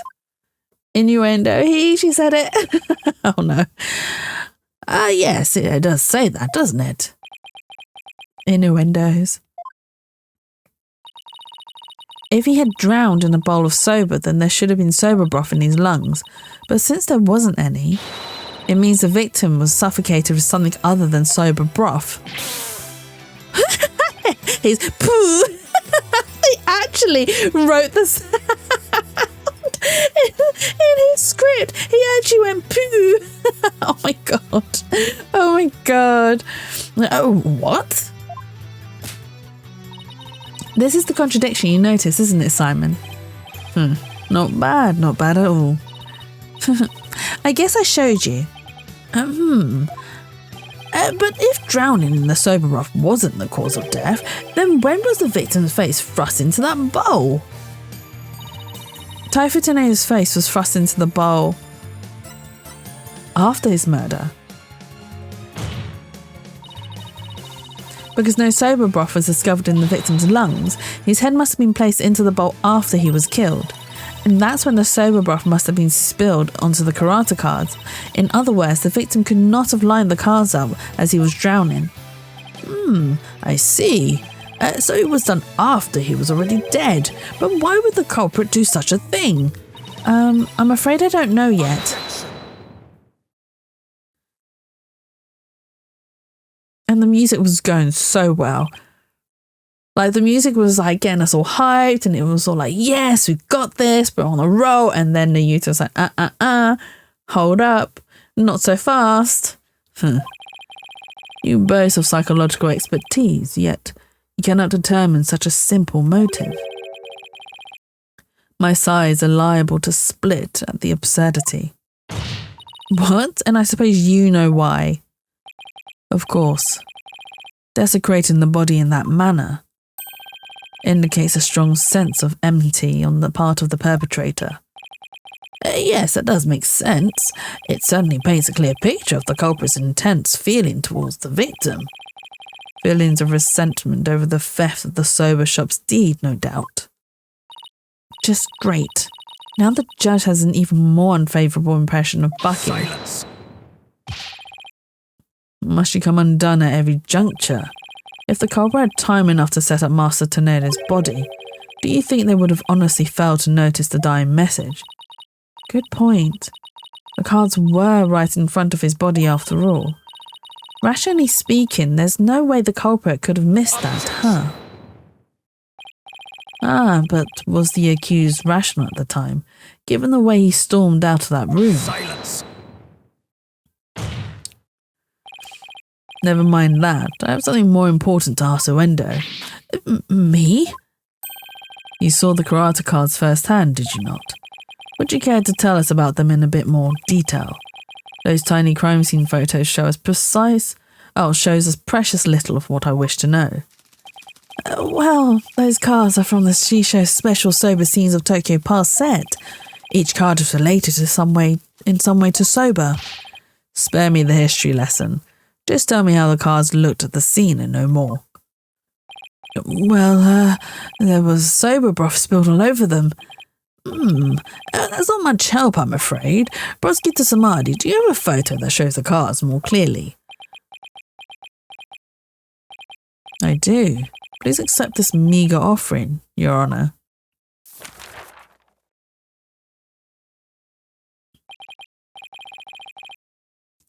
Oh my, what delightful looking cards. Well.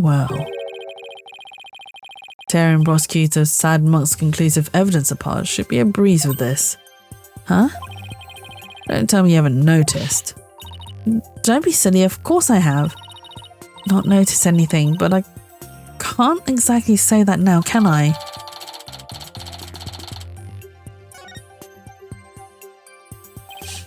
Miss Sykes, do you really see a problem with the prosecution's claim about these cards? Well, go on then. Oh, alright. It's do or die. All I have to do is study the picture and... these cards Contain a contradiction, arcana riddle, were rearranged. They were rearranged. We know they've been rearranged. We can see they've been rearranged. Because the way that the puddles are set. Yeah. They've been rearranged. We know this. Okay. Were rearranged. These cards were rearranged. But how can you tell? Please take a good look at these cards, Your Honour. The answer's right in front of us. Where exactly should we be looking, Miss Sykes? The sober broth stains. Please focus your attention on the sober broth stains on these cards. The outline of these stains don't match up with the larger stain on the table. Oh, would you look at that? You're absolutely right. And? Please recall that the sober broth was spilled and got on the cards after the murder. So the victim's face was placed in the bowl.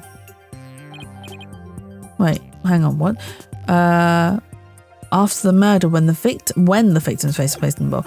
Yes, go on. By the stains, we can see that the culprit deliberately rearranged the cards after that. In other words, this message was altered in order to pin the crime on my client. What? Then if we put the cards back in their original positions, we can restore the evidence and see who the cards were really pointing towards. That's true. Then what are we waiting for? Let's do this. All I have to do is rearrange the cards so that the stains match up. Oh, I get to do this. Sorry, I'm like really excited. And I get to do this. Let's see. Where was the W card originally? Here. Perfect. Okay. The H card is next. Let's see. Where was the H card originally? Be this one. The stains don't match up if you place that card there. How can you not see that, or those ridiculous bangs obscuring your vision? Hey, you don't have to be so rude about it. Whatever, I'll try again. Let's see. Where's the... Oh, does it not belong there? Wait, I'm in the way. Hang on. I can't actually... Oh, it must be this one. Okay. Yes, now the E card. Let's see. Where was the E card originally? So here. A perfect match. Next up is the T card. Let's see, where was the T card originally? Looks like it'd be here. Great, that fits right in there. Now the N card. Let's see, where was the N card originally? Up here. There, that looks good. Now O. Let's see, where's the O? It's gonna say Owen. Nice, almost done now. The last card is 4. Let's see, where's this 4 originally go? Take that! Take that! Oh my god. Owen 4th? What? So the message wet number 4 was originally supposed to say Owen 4th, and this original message is our clue to the identity of the true culprit. What? That indignant look on a prosecutor's sad monk's face is positively priceless. This is absurd. So it was originally Owen 4th? It wasn't wet number 4? Maybe the lawyer's smarter than we thought. Order in the court. Well, I never would have imagined that there was more to these cards than meets the eye. Who is Owen 4th? So, now that that's settled, what does this Owen 4th mean? Wait, am I? Who else do you suppose is to provide an explanation? Of course it's you. But I hadn't thought that far yet. Change the cards around all you'd like. But if you cannot explain what the message means, then it is as worthless as you are, defense. No. Do we have any evidence that points to an Owen fourth? And so the spring chick that fancies itself a graceful swan is brought back down to earth. I have to do something, but what? Still your thoughts for a second. There's a perfectly good witness to question over there. Oh right, that's a good idea. Come on, Athena, get a hold of yourself. Uendo, does the phrase Owen fourth mean anything to you? No, there's no one named Owen in the Tornado family or our circle of friends. Go ahead, ask anybody you'd like. You can't be serious. Having rummaged through your empty mind, I see you have, as expected, turned up nothing. Silence. I'm afraid I have no idea who the devil this Owen fourth is either. But the fact remains that the cards were rearranged to pin the blame on me. What? Well, you didn't exactly come running out screaming straight away, did you? Even a mere 2 to 3 minutes is more than enough time to get up to some devilry. So what exactly were you doing in there, Owendo? Oh my god, he's sipping his tea. Put down the tea and spit out your answer. Beep!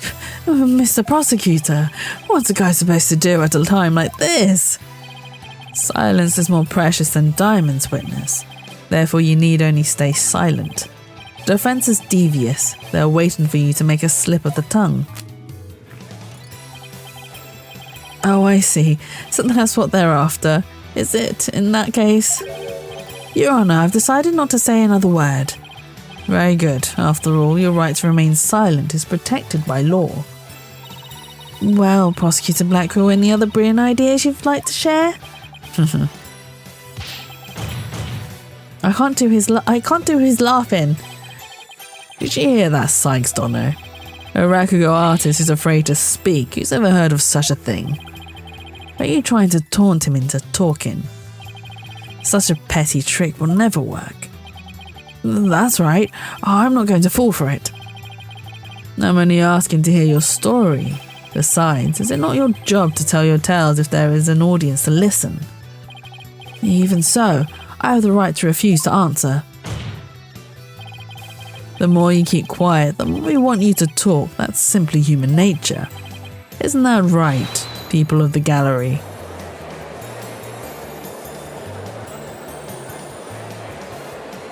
Here's a lot of cushions. Even with this wonderful audience in front of you, you still refuse to talk. If so, then perhaps you chose the wrong line of work, my friend. Are you saying I should quit? Because I'm not afraid to speak my mind, I'll have you know. Oh no, never mind what I just said. It is scary to talk, it's absolutely terrifying. But no, as a Rakugo artist, I must talk. If I don't, how can I ever show my face on stage again? Your Honour, I'm ready to testify. He did it. He managed to convince Uendo with his powerful suggestion technique. Bully for you, Uendo. That's as a real Rakugo artist should be. All right, if the witness wishes to testify, then by all means, please do. To be turned by such an obvious ploy. What a man of weak spirit. Dum dum da dum.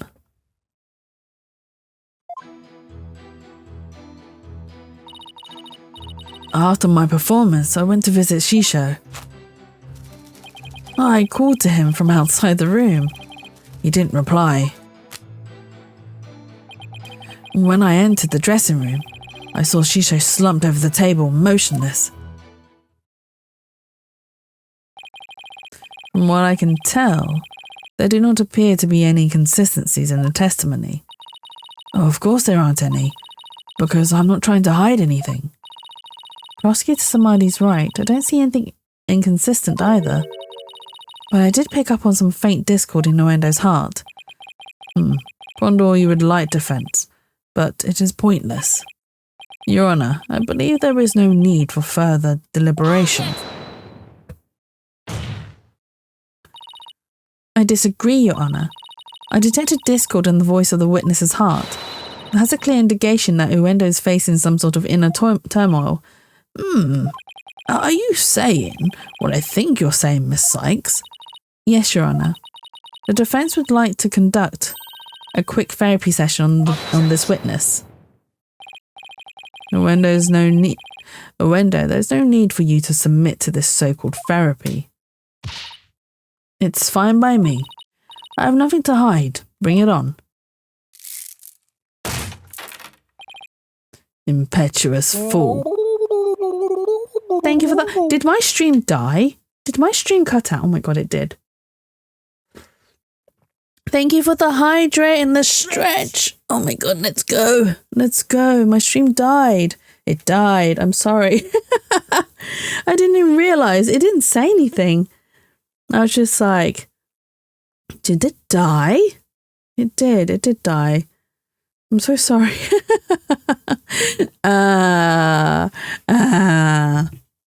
But welcome back, Emily.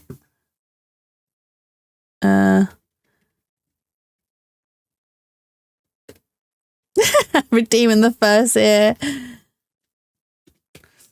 I did think so. I did see it like drop and then come back, and I was like, I'm still looking, but yes, finally. Yes! Finally, the first hit. Because my stream died. Oh my god, this is... okay, if it dies again, I'll call it a night because I can't be bothered with this whole entire like dropping and restarting and stuff. I think it's because of the settings I've done and my internet's not handling it very well. But that's fine. But I'm hoping you're having a lovely and wonderful weekend so far, Emily. Let's go. It is Saturday.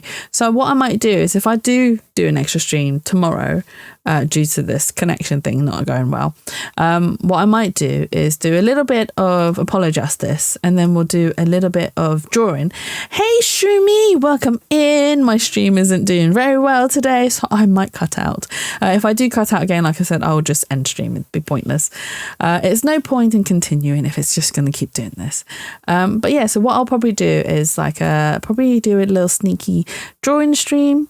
Or what I might do, so I might do 2 streams tomorrow, is do a drawing stream during the day, like in the morning or early afternoon, and then in the evening I'll do a little bit more Ace Attorney. But we shall see what happens. We shall see what happens. Impetuous fool. Why will you not listen to the guidance of this humble servant of the Holy Mother? If the witness wishes to proceed, I see no problem, prosecutor. In one ear and out the other. It seems this performer has no need for your so-called guidance, prosecutor Sad Monk. Oh my god, he calls him a sad monk. Just know this, Uendo. Your folly will surely earn you divine retribution. Thanks, Simon. I'm going to make the most of this opportunity you created for me. Just keep your wits about you. I will. Uendo. Could you tell us again about what happened in the dressing room? Emily, how could you? Yes, how could you? How dare you? Uendo, can you tell us again about what happened in the dressing room? Oh, we're gonna test for... we're gonna listen out. I can just hear the ho ho ho ho ho. You know the anime evil evil mistress laughter. Ho ho ho ho ho. That's all I can hear from Emily right now. After my performance, I went to visit Shisho. I called to him from outside the room, but he didn't reply. When I entered the dressing room, I saw Shisho slumped over the table, motionless. You think you can do a solid impression? You will have to show us this impression. I clearly cannot do a very good impression of it. I didn't really notice any unexpected emotions in that testimony. But it isn't always a question of the presence of an emotional response, but the absence. You know, you're right. It's not always the emotions I do see. Sometimes it's a matter of what I don't, but would expect to see. I better carefully compare Uendo's statements to his emotions again. After my performance, I went to visit Shisho. I called to him from outside the room, but he didn't reply. Wait, shouldn't this be shock that he didn't reply? Uendo, something here just doesn't match. Match. I see, match, as in managed to assert a thoughtful, calculated hypnosis. Oh no, hypothesis even. Is it hypothesis? Did he say hypothesis? Yeah, hypothesis. In other words, you are the something here that didn't match, correct? It appears you've met your match. No worries, that was just one match. There's still the rest of the game to go.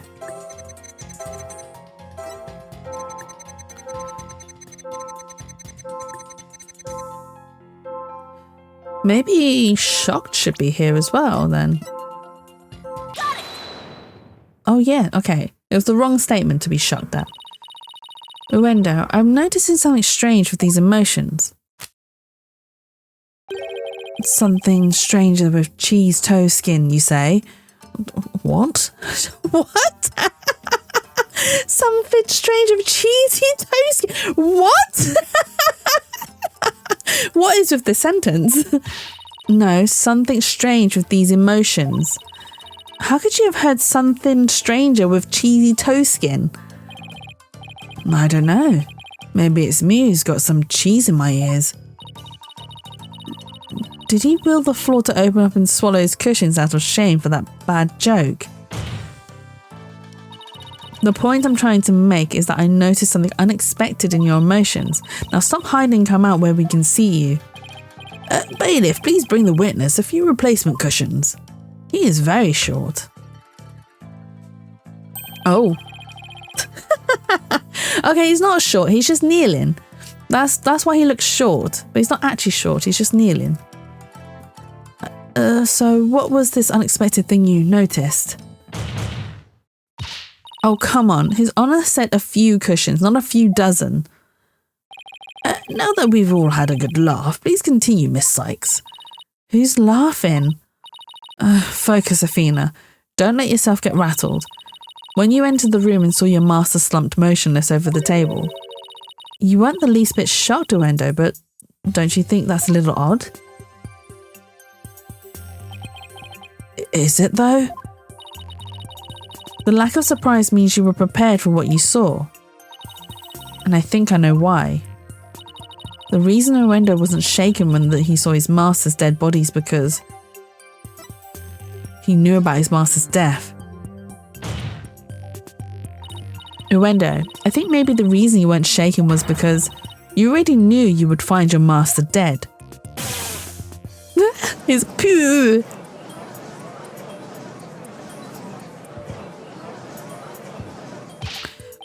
What? What kind of thing is that to say? You got it all wrong. Oh, right, I just remembered something. I thought Shisho was just sleeping when I first saw him. Oh, that reduced it by half? You thought he was sleeping? It sounds plausible, but... What made you think he was asleep? Well, he had his head and arms up on the table as if he were taking a nap. Oh, and one other thing. There was that note too. A note? What note? Ah, he must be talking about this. It appears to have been written by the victim. Allow me to read it. Resting. Do not disturb. Yes, that's the note I saw. After reading that, we wouldn't think Shisho was napping. That is a pretty reasonable assumption. You've got to be kidding me.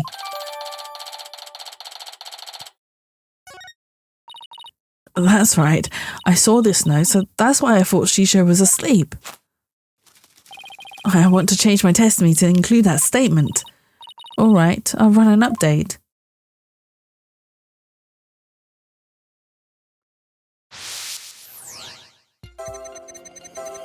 After my performance, I went to visit Shisho.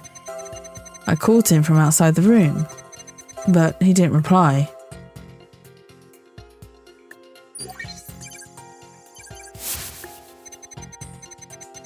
When I opened the door, I thought he was sleeping, but something seemed off, so I rushed over to him.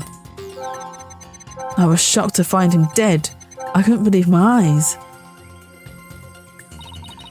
There was one emotion that seems out of place given Nuendo's actions and statements. I wonder why he felt the particular emotion then. If you noticed something, then hurry up and point it out already. I know, I'm just trying to be thorough, that's all. It looked to me like you were just being timid. I was not. You just watched me pinpoint the heck out of his emotions. Okay, so it wasn't this one. It was when I opened the door. So it's like, but something seemed. Why was he angry here? Got it. Why was he angry? Uendo, I noticed something funny in your emotions again. Funny, you say? I guess an entertainer of my caliber can make people laugh even with my emotions. I didn't mean that kind of funny. Quite the opposite, actually. When you entered the dressing room, I see that you suddenly felt anger. What I want to know is, what made you feel angry all of a sudden? What? Let's see. Oh yeah, now I remember. As I was going in, I whacked my little piggy on something. I was annoyed at my own clumsiness. Wait, you mean you stubbed your pinky toe? Just a little bump on my little piggy. No big deal. It's embarrassing, really. Sounds more like he's hiding something. I better dig a bit deeper. No need to be embarrassed, Uendo, but I'm afraid it's something we do need to look into.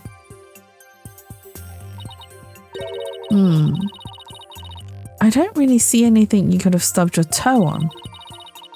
In the area around the dressing room door in this picture. But maybe there was something there at the time. Uendo, what exactly did you stub your toe on? What an irrelevant question. You dishonour the soul of the victim of these unnecessary delays.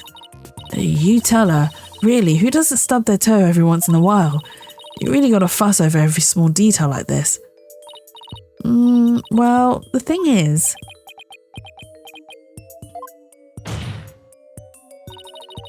even the most subtle fluctuations in a person's sight can clue us into the truth. That's why it's important to get to the bottom of this question. Plus, if I back down now, who knows what new insult Simon will hurl my way. Is there really no trace left of what Uendo stubbed his toe on by the door? What in the world might have been there then, but is not there now? Simon's creative, yes. I think it was this, right? No, it can't be this. Wait, the table has moved. Take that! Uendo, is this what you stubbed your toe on? Oh, I could never stub my toe on that. That would really be starting things out. Hang on. That would really be starting things out on the wrong foot, right, Mr. Golden Ager? Golden Ager? Don't you dare send me off to a retirement home yet, Sonny. Anyway, I hope Miss Sight didn't stub her toes on her teeth as her foot entered her mouth. Oh my god. Well, Defense, are you ready to let it go and move on now? Of course not. What when they stubbed his little toe on? Oh no! Cringe!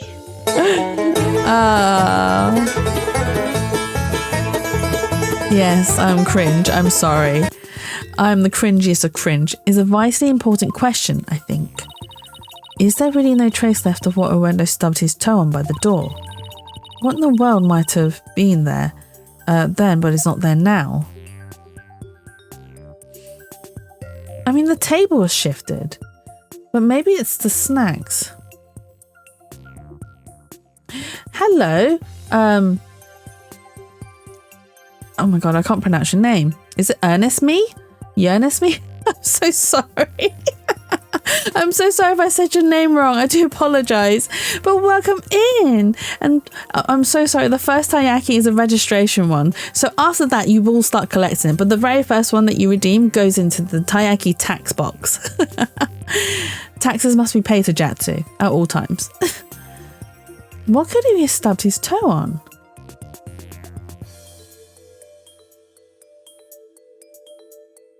Is it gonna? It's oh, it did sound. I was I was like, wait, is it gonna sound? Is the fart gonna sound? Thanks. No worries, but welcome in. Delayed. It was very delayed. I don't know what he stubbed his toe on. This? But he was eating it, so he can't have stubbed his toe on that, right?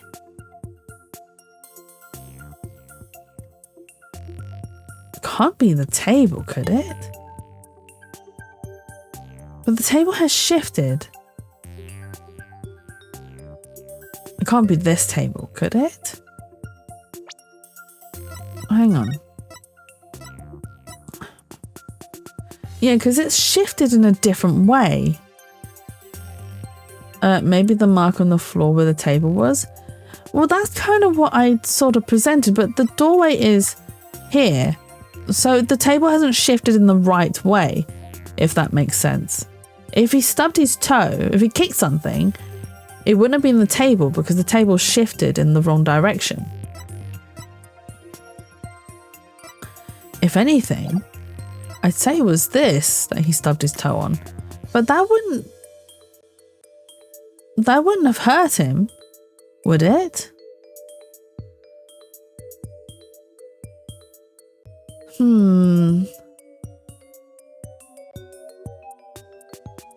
It was making soba in the room. Oh, do not disturb me. That's not... Okay.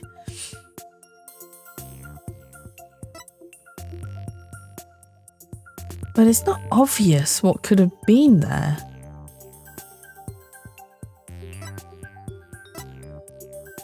Read the report. This one, the victim was making soba noodles from scratch in the dressing room. The room is covered in soba flour. There are 2 drink cans in the fridge. Which is right. He was making soba noodles. Was he perhaps...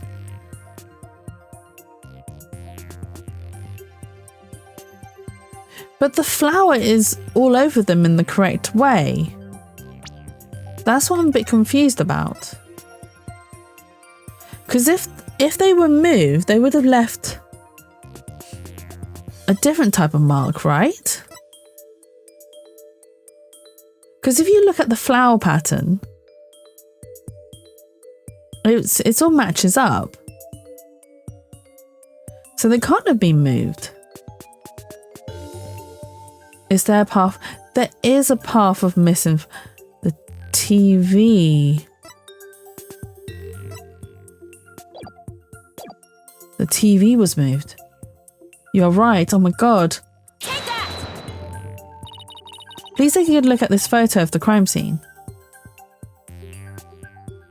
Thank you for the clue. You're amazing. You're so smart. Do you see it? This long track that goes from the door all the way across the room. Now that you mention it, I do see traces of something getting dragged. And the drag mark ends there, at the TV. This implies that the TV was originally by the door. I'm convinced that this TV is the object the witness stubbed his toe on. Well, Uendo, how about it? Yes, you're right. It was the TV. But why was the TV all the way on the other side and re-plugged back in? That's the bit that I don't understand. There, the noise level dropped again. Yes, I stubbed my pinky on the TV. But what of it? Why is this so important to you? So the noise went down, but it hasn't completely disappeared yet, which means he's still hiding something.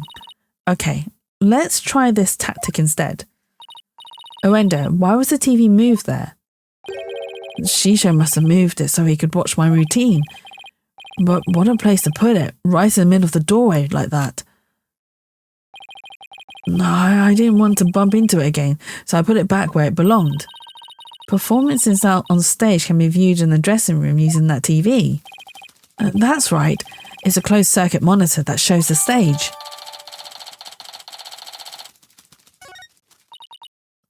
I see. Now what? I can't find anything else out of place. And I still haven't got the noise level down to 0 yet. Simon, I'm still getting noise here, but I don't see anything else fishy.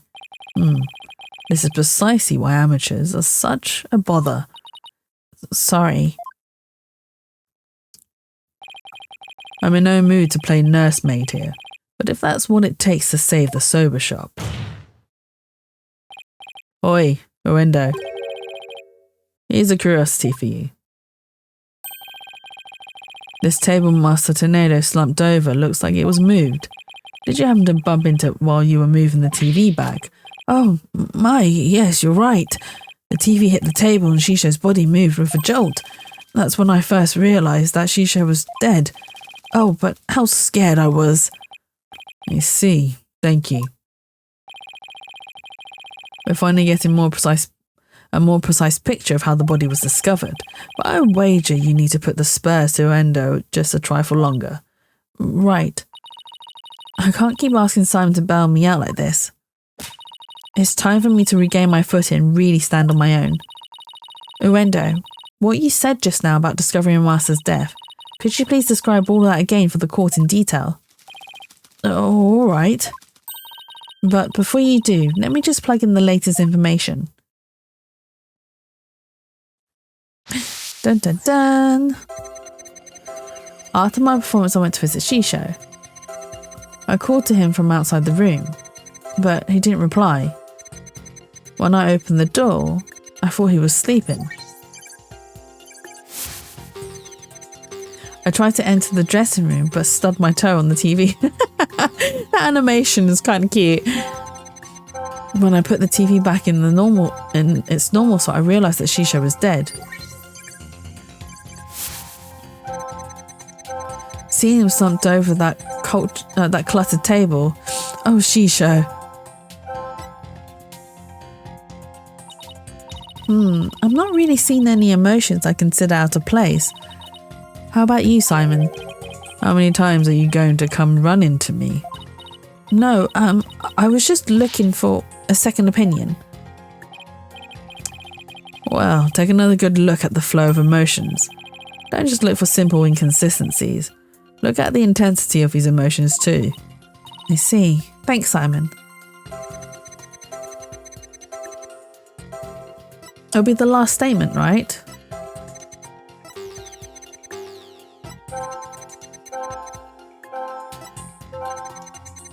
Here, his shock was even... Did he spill something? Got it! That's odd. After the initial shock of finding the victim dead, you reacted with surprise again. What was it that surprised you, Endo, besides your master's death? What do you mean? What's more, you were even more surprised the second time than the first. What could have surprised you more than finding your late master? Search me. Your little thing must have made a mistake. Silence. The girl is as sharp as a trout, to be sure. But her ability to hear people's emotions is absolute. Now, get to remember, Nuendo, what was it that surprised you?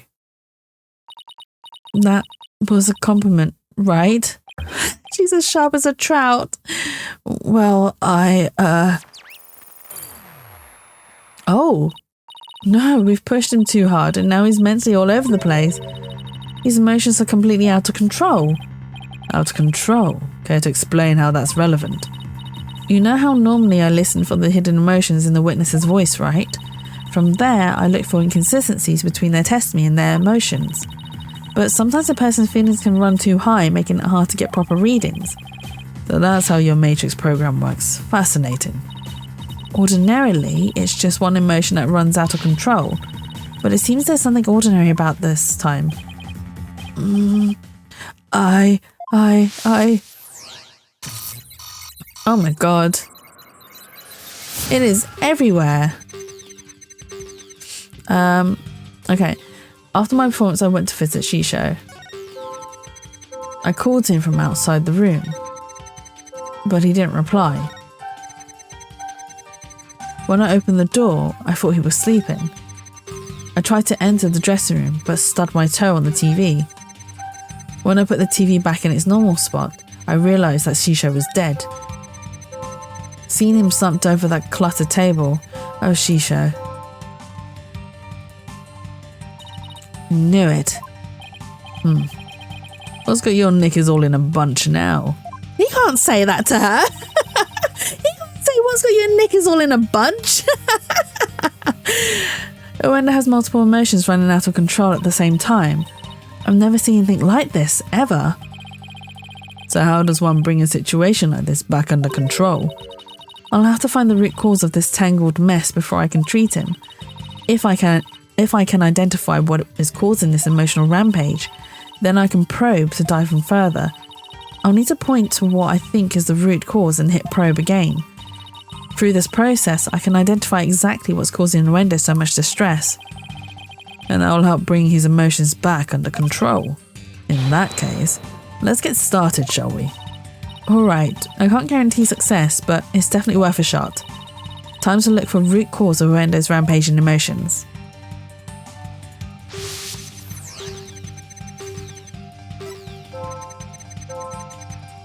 Okay, so it's not that one. Tried to enter the dressing room, but stubbed my toe. When I put TV back in its normal spot, I realised Shisho was dead. I've seen him slumped over a table, sniff at Shisho. Is it this one? I don't know what would be the... Can I probe them all? Okay, so it won't be that one. Is it this? The TV? This seems to be the cause of your shock, sadness and anger, Wendo. I can express any emotions, such as surprise, sadness and anger upon my cushions. To me, these expressions are simply an act. If I lost control over such things, I wouldn't be very effective on stage now, would I? Looks like I got it wrong. Keep it simple, Athena. Thinking too hard will only drive you mad as well. Maybe when I saw something to make him feel this way. Oh, the cluttered table, right?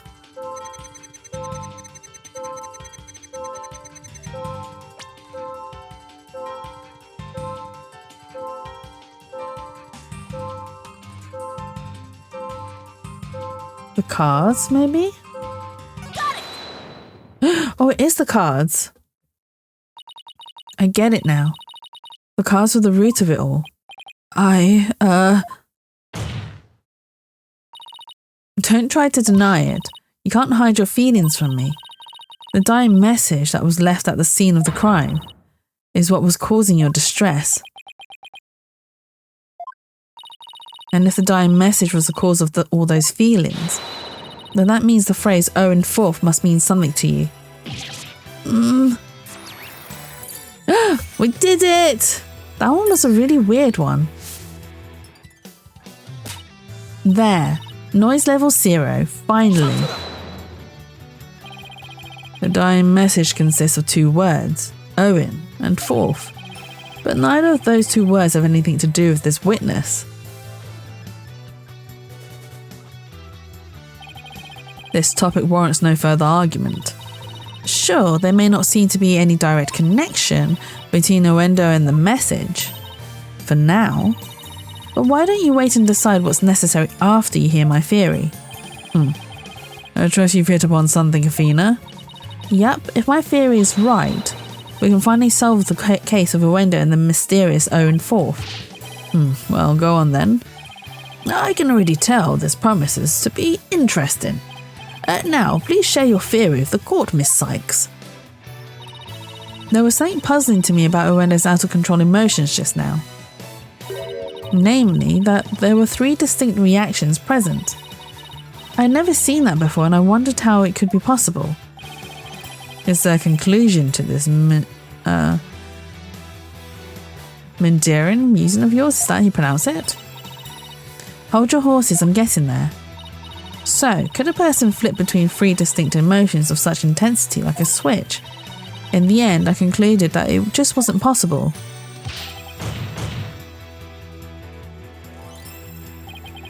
So, that's it, is it? A bit unconventional, but I'll grant that it's possible within the realm of psychology. Within the realm of psychology, I'm afraid you'll have to explain for the old man up here on the bench. Your Honour, my theory is that Uendo is a robot, has supernatural powers, has multiple personalities. What is this guy eating? He's eating the feather. It belongs to his hawk. Oh my god, I can't remember the name of the hawk. It's a feather though. Has multiple I think he's got multiple personalities. With so many distinct personas, it's clear to me that Uendo has dissociative identity disorder. Phew! What does that even mean? Your Honour, the defence would treat this trial as a child's jest. Multiple personality disorder. A preposterous proposition indeed. Oh God. Would you not agree, witness? How did she know? How did she figure it out? Oh, he does have multiple personality disorder. Wait, what? Tokunka. I can't believe it. I did it. I did it, Simon. I've read papers on it before, but to think I'd see a case of it for myself. Blimey. Rakugo artists tell stories as different characters, but as different personalities. Hey you, lawyer girl. You got a problem with us, huh? No problem at all. Does he have 3 different personalities then? This is all very hard to believe, but now that we've established that the witness has multiple personalities, could each of them please introduce themselves to this court? Oh my god, no. Oh my god, that means I have to read them in different voices? Uendo Tornado. I'm a Rakugo storyteller, as you know. Hello everybody, Patches, the friendly jester here. Kisagawa, courtesan. And is that all of you? Yes, that's all of us. So there are 3 personalities in total. Uendo, Patches and Kisagawa. Well, Simon, what do you think now? So you're one lucky duck. Just be glad they were dense enough to help you out. Can't you just straight up say I did great for a change? You appear to be quite proud of your self-defense. But all you have done is infringe upon the privacy of the witness. What about Owen the 4th personality? Oh, but maybe Owen the 4th isn't. Wait, you're right. Maybe Owen the 4th is a personality. I couldn't disagree more, prosecutor. Now that we know there are 3 personalities, a new way for us to interpret the meaning of a certain piece of evidence has arisen. A new interpretation. Oh, now I'm very curious. What is this piece of evidence you're talking about, Miss Sykes? Knowing what we know about Uendo and his personalities, this now makes perfect sense. Take that! He has a 4th personality. It's not just 3, there must be 4. The Kurata cards? That's right, Your Honour. Recall the original dying message left at the scene. We didn't have a clue as to what Owen 4th could have possibly meant. But now, with this new information about Uendo and his personalities, isn't it possible that Owen 4th actually means a secret 4th personality for Uendo's, a personality named Owen? What? Tokunka. Uendo must have kept Uendo must have kept his dissociative identity disorder from us because he didn't want to be associated in any way with that dying message. No, that's not why. We kept that disorder a secret for a different reason altogether. We've been taking advantage of our affliction to act out various Rakugo characters. If word out of this got out, well, our reputation as a Rakugo artist would be tarnished, as with the Tornado name. That's why we kept it a secret from everyone except members of the Tornado school. But really, there's no 4th personality. It's just the 3 of us in here. A plausible enough sounding story. But it doesn't prove you didn't rearrange the cards, does it? But I can see that it is highly likely that the witness rearranged the cards. Is Prosecutor Samadhi actually agreeing with us? However, is it not also possible that the accused killed Master Tornado? Is he saying that the defense rearranged and then left that message in order to frame the witness? And upon noticing the cards when he found the victim's body, Uendo rearranged them. But Uendo just said that no one knew about his personality disorder apart from people that were in the school. And Bucky Wet is not in the school, so he wouldn't have known. A fantastic tale, but a tale nonetheless. No one outside the Tornado school knew about Uendo's multiple personalities. Uendo just finished saying to himself, that is true, but ultimately meaningless point. The witness was only in the dressing room for 2 to 3 minutes. That's far too little time to commit murder, wouldn't you say? Then who's to say he couldn't have done it before his discovery?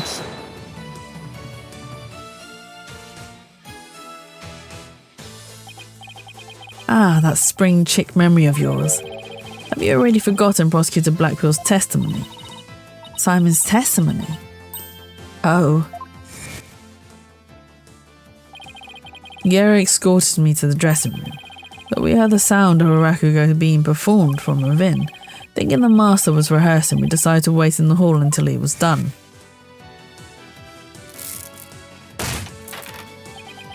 That's right. Until just a few moments before Uendo entered the dressing room, Tofu Tornado was confirmed to still be alive. None. Not only that, but Uendo was on stage until just before he discovered the body. A bulletproof alibi that I've already confirmed with several audience members. Oh no. I also heard that his rakugo performance that day was a steaming pile of, well, you get the picture. Oh, was it bad? Yes, I'm afraid so. Really stunk up the stage, I did. And yet, I have a perfect alibi. Indeed. Why not land the coup de grace on the defence by describing your alibi, witness? Okie dokie smoky.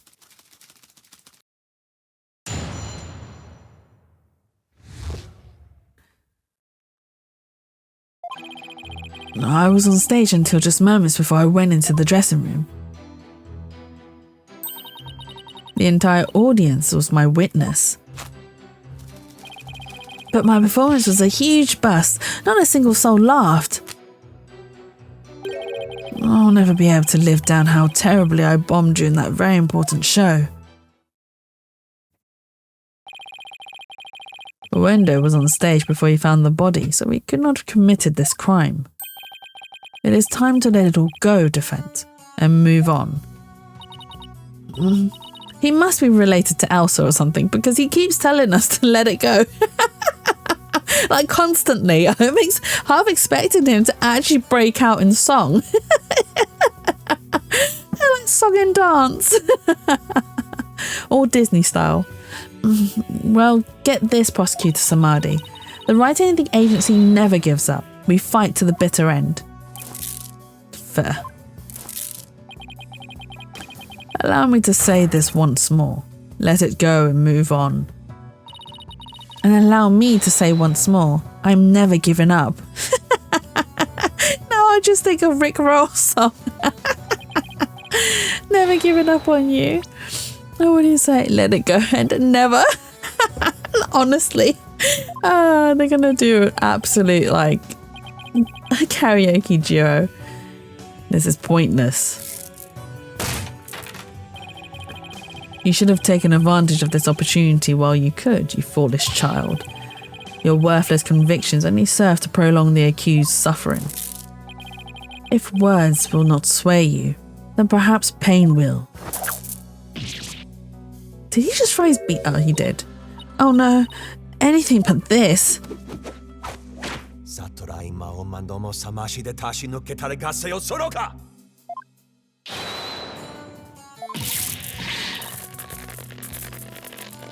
I'm not going to make her estranged screaming sounds. What's the big idea, Prosecutor Samadhi? That was but a small dose of punishment for your misguided convictions. Objection, Your Honor. The prosecution is hot. I mean, Mia.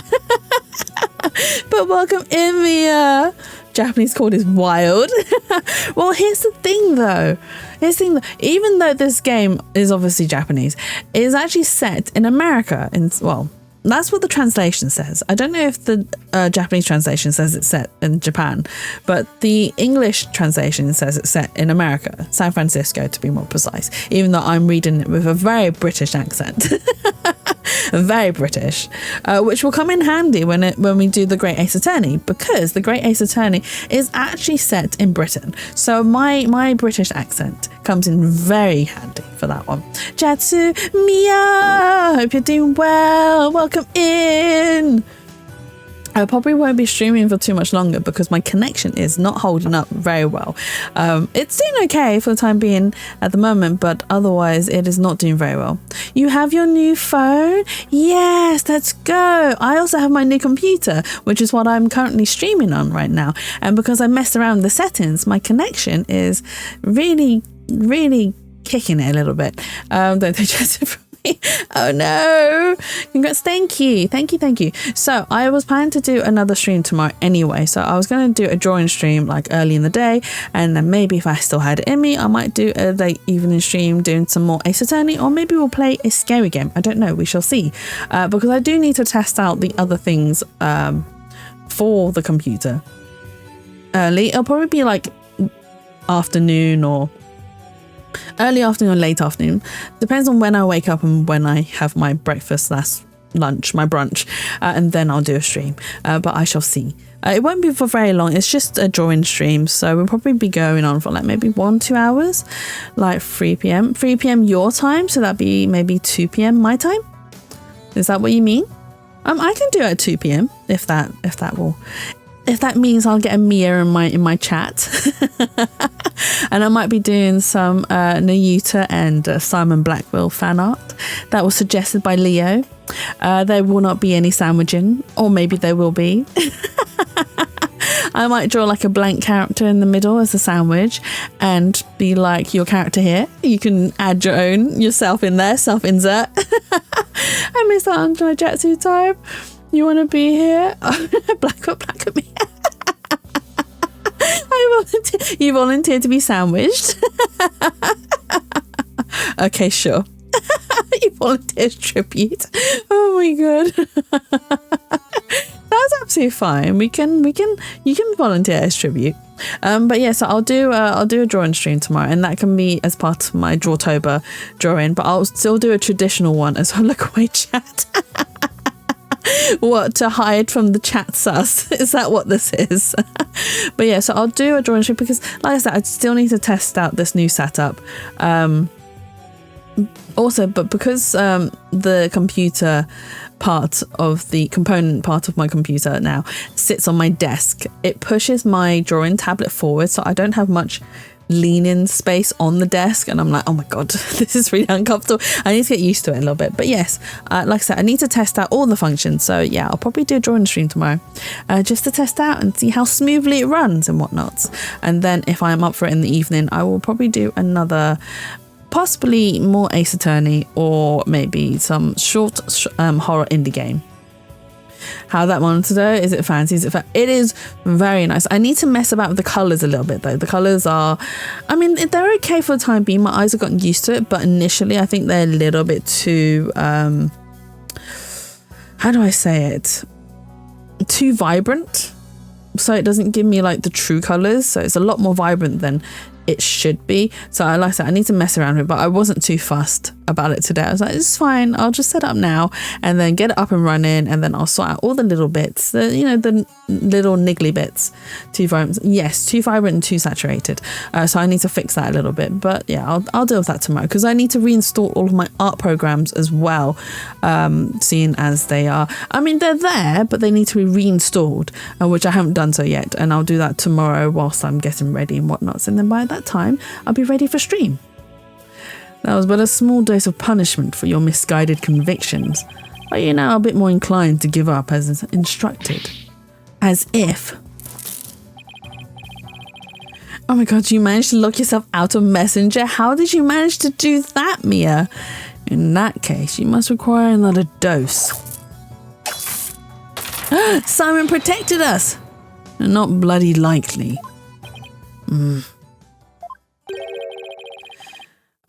But I luckily have my MacBook for my logins and iCloud, so I fixed it. Mother Mia. I'm glad you managed to fix it, though. I'm glad to hear that.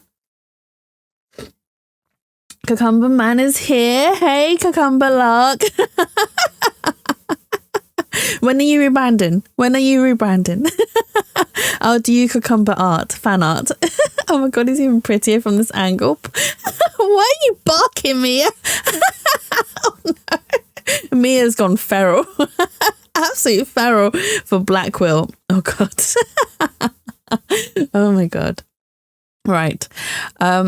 Yes, I'll probably be live for just another hour because, like I said, my connection isn't holding up very well. But yeah, I'll be live for another hour and we'll hopefully get to like a save point and then we'll call it a night today. Honestly, you can't. Don't encourage the barking.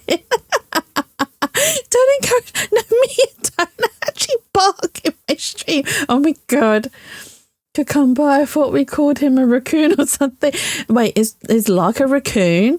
I really said something there in your brain, huh? I mean, wait, is Lark a raccoon?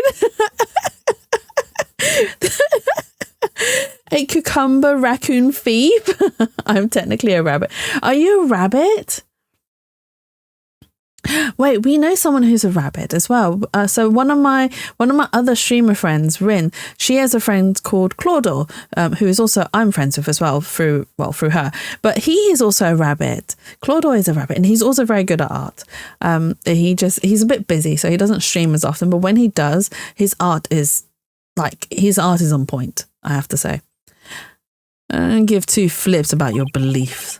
But if Sykes Donner were to submit to you here, I won't be able to eat good sober anymore. That's right. For Mr. Wet's future, the prosecutor Blackwell's stomach, I will never give up. You will rue those worse defense. Of that I can assure you. You not the badger, first time rage baiting. Did I do well? You're gonna upset everyone, Pyro. And welcome back, Pyro. And is that a twirly? Oh, that is a twirly nails. Like, yeah, my nails. Yeah, I'm a bum PNG tuber, but I cannot find the PNG anymore after switching my SSDs. No luck. Time to draw a new one. Time to draw a new one. One with cucumber, yes. You know, like how who is it? Hatsune Miku has the leak. You can be the bum of the cucumber. Thanks, Para. I couldn't remember. well, you guys missed it when Nayuta called him a reverse panda or a panda, and he was like, "I hope you come back as a reverse panda in your next life." Let's press him though. How can we be sure it was you who was on that stage? Jatsu is the fox of the Taiyaki, if we follow this logic. I am the fox of the Taiyakis though, and I do have drawings of me with Taiyakis. My friend also did a really cute drawing of my avatar in a chibi form sat on top of Taiyakis. Oh, I should share it in the spa. I will share it in the spa. If you haven't joined the spa, come join us. We share a lot of things there. I don't know, kind of weak rage bait. If you want to rage bait them, you got to learn what they dislike to hear the most and then press on that. I'd give that rage bait 4 or 10. Use ever drawing wise to your Taiyakis. It's on my phone. Yes, there is. Is there just one drawing of you stealing my Taiyakis? I think there is, yeah, because the other drawing I did for you was of you as a magical boy. Oh, then I'm the pyro with the fire. Fire! So you'll be fire with fire. Is that what that logic is, Pyro? How can we be sure it was you who was on that stage? Are you asking whether it could have been some imposter? I guess so. Unlike a big arena, a Rakugo Theatre is a cosy little place. It would be hard to fool an audience in such an intimate setting, don't you think? Yeah, I guess you're right. Good. I'm glad we could clear that up, because I guess you could say...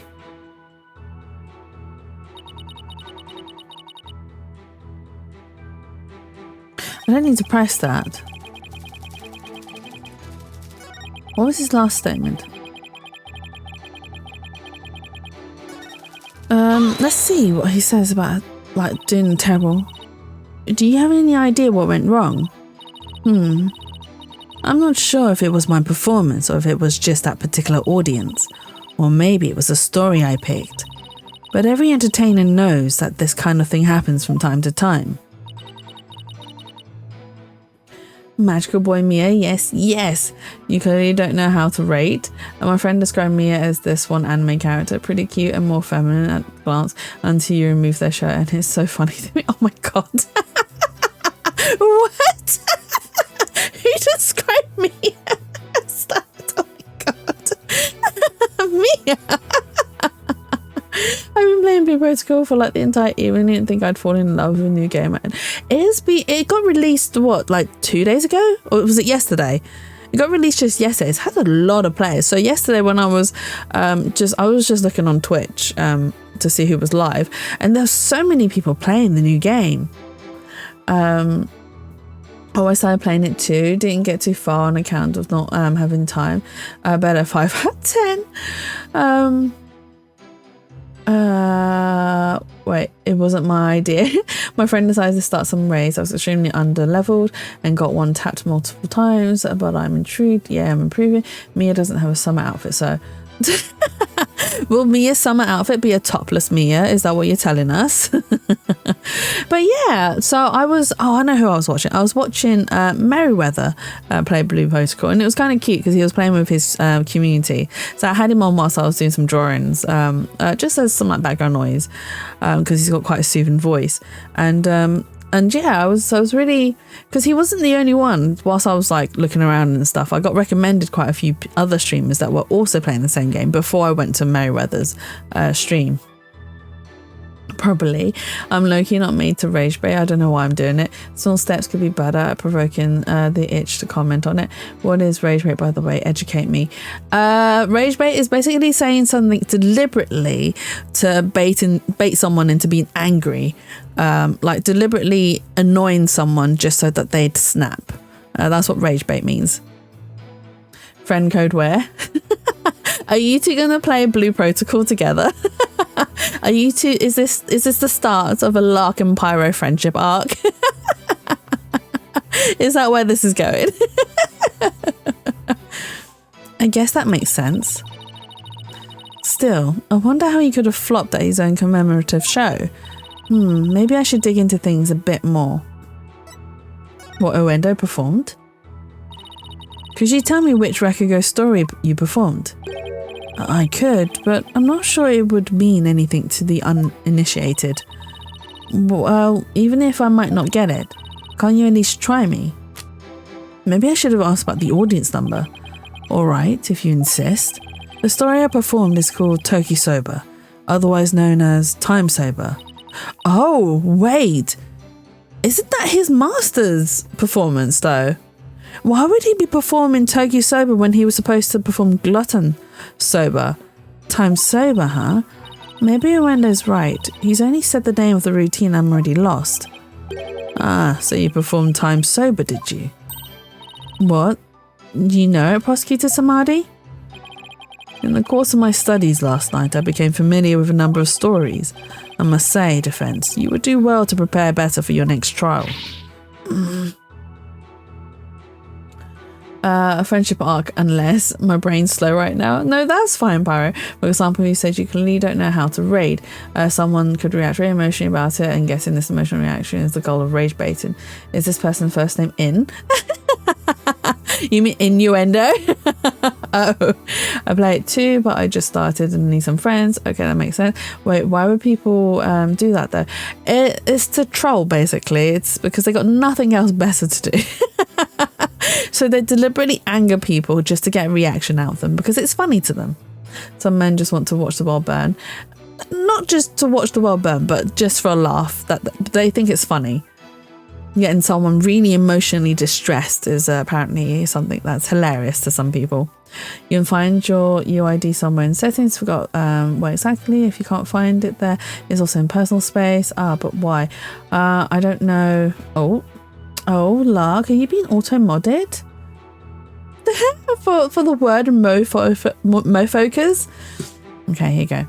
But why? I don't know what mine is though, since it's a bunch of numbers. That sounds not so fun. Why not some kindness? The question was, where is your friend code? I can find mine. I played enough Genshin and Honkai to know where to find those mofocus. I always am auto-modded. I mean, you're not the only one, Lark, that always gets auto-modded. There is someone else who also gets very auto-modded when they turn up in my stream. It's either the first message or the second message. Simon, what's Time Sober about? Look it up yourself. Allow me to give an overview.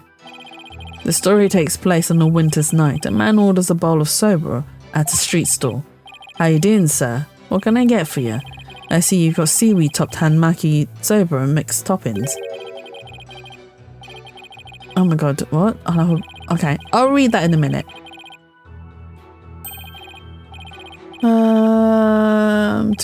Autumn rage baits me more than anything else.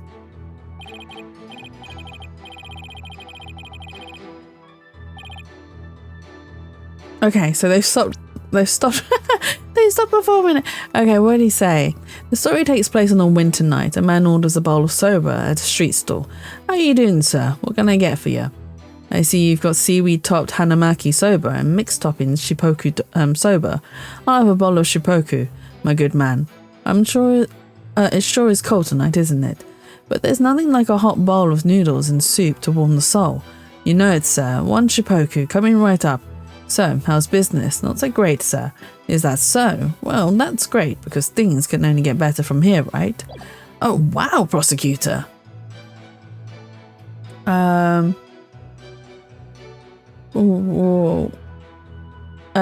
To be honest, auto-mod rage baits me more than any real person could.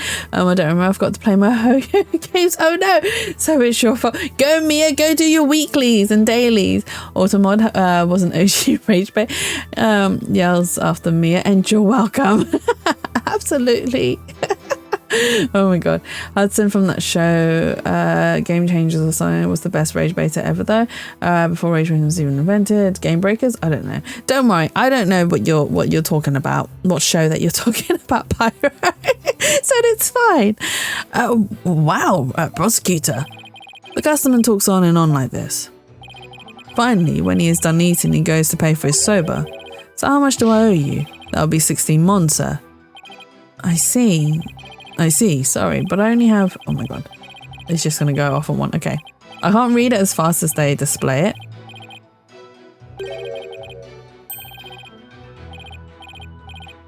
Wow, is he actually going to recite the whole entire play to us? Why was that even funny?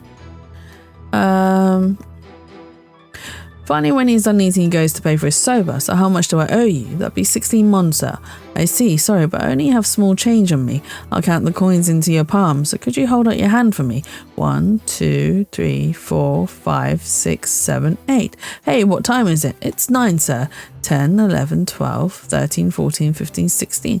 Thanks and bye. Ah, very well done, Prosecutor Samadhi. That was excellent. Was it 16 mons? Why is that funny? Because he asked him what time it was at the right time? Huh? I don't get it. What was so funny about that? Don't you see? The customer paid with coins, counting them out one by one.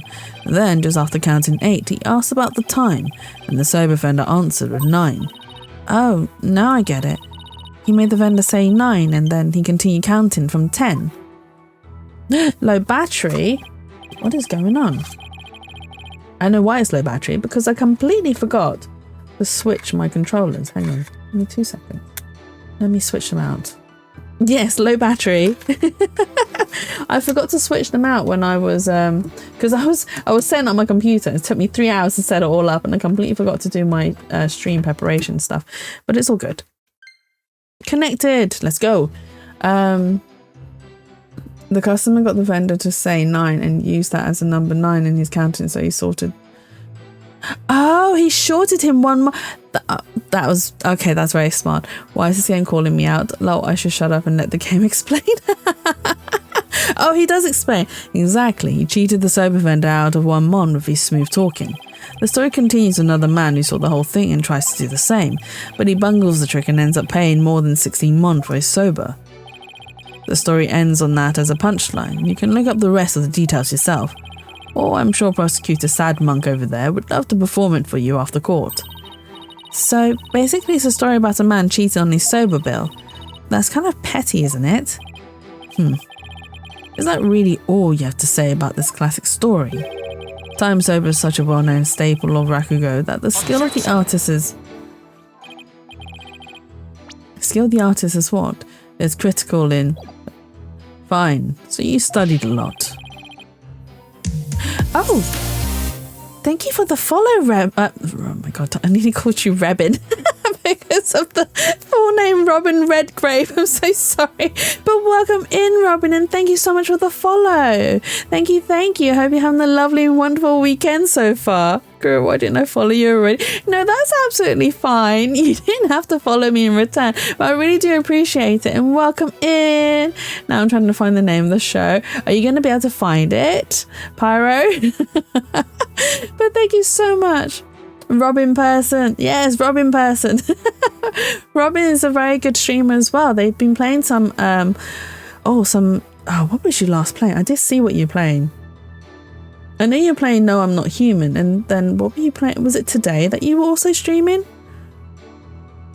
Thank you for redeeming the taiyaki snacks. Unfortunately, the very first one is a registration one, so the taiyaki actually goes into the taiyaki tax coffers. Shift at Midnight. That's the one. Shift at Midnight. Is that a you play the demo, people? Is that a Chiller's Art game? Because don't they also have like a game called Shift at Midnight or the Ending Shift or something like that? I can't play horror games like that though. They scare me too much. They trigger my sleep paralysis. So I have to be really careful in terms of what horror games I do play and don't play.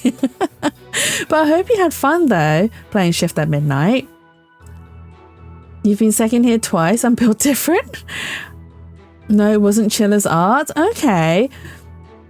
Yeah, because it sounds similar to one of the Chiller Arts games titles, but like I said, I remember things very wrongly half the time. My memory isn't even, as we discussed in my chat, my memory's not even a sieve or a colander. It is just the metal rim of the sieve and colander. So everything just falls through. It was fun. I do recommend it. It's a silly game. Oh, okay. I'll have to give it a check out. Is it like a management sort of game? There's a new game called Final Sentence. Is that the one? Last sentence? Final sentence? Final line? Anyway, I posted it into the spa. I really want to actually set up a spa battle royale with our keyboards because we have a lot of keyboard nerds in our, I'm one of them anyway, in the spa. I think it would be hilarious if we did a battle royale with typing. I would come last along with Zingy, but it would be a lot of fun, I think. There's all this game, Blue Resonance, fun. Blue Resonance, I've heard of Blue Resonance, I think. It's like Papers, Please, but as a customer service person. Plus horror. Ooh, okay. Okay, that could be quite interesting.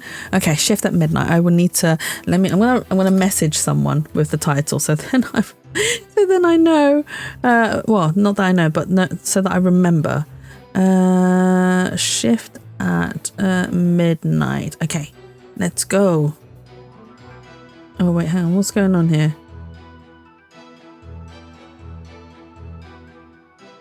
Oh, Right, so my sister is she is absolutely insane, and she keeps doing this. So she's doing a half marathon tomorrow, and she's done no training whatsoever. She has done no training whatsoever, but she's still doing it, bless her. But she is so gonna die tomorrow.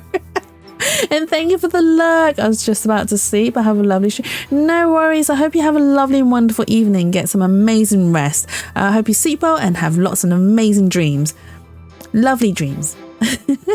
Game Shakers. Is that the name of the game that you were the game show that you were talking about, Pyro? But we are having the time for a lecture detour right now, Prosecutor Sadmonk.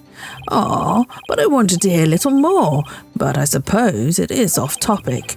Getting back to the matter at hand, Miss Sykes, the witness stated that the story I performed is called Toki Sober, otherwise known as Time Sober. Rest in peace, Jess's sister, right? She's out. So she did this in where she did. So she did a half marathon. Was it a half marathon or full marathon? I can't remember. So she did one in Berlin, I believe, and originally she signed up with a friend. So her and her friend were like, "Oh yeah, let's do this together," and they were all gung ho about it and everything. And she booked it all, booked the hotel, booked the flights, and then her friend pulled out last minute. And not only did her friend pull out last minute, my sister also did no training whatsoever, and she did a full marathon in Berlin by herself. She is absolutely insane, but she is. I mean, she's a lot fitter than I am, so she'll be absolutely fine, but she will come back really dead tomorrow. She'll be like, I regret it. And she was prancing around the house in her running shoes because she hadn't worn them since she bought them, and she was like, yeah, I need to wear them in. I haven't done any running, I haven't done any training, my shoes are not worn in, so they're gonna hurt tomorrow. I'm just like, what are you doing? What are you doing to yourself, woman? Oh my god, using rip and pee, shaking my head. Why do you guys do this to me? But yes, good luck to her tomorrow. I'm sure she'll be fine. So I was just looking at the family group chat, and she sent us the link. She's like, oh, you can track me in my run-in. So okay, well, that's fine, we'll keep track of you, don't worry, sister. We'll look out for you. We'll see where you are. Would you like to add this statement to his testimony? Should I have that statement added to the testimony? Have it added. Right, the reason why I want to have it added is because he wasn't supposed to perform this performance. Yes, Your Honor, I'd like to have it added. Very well.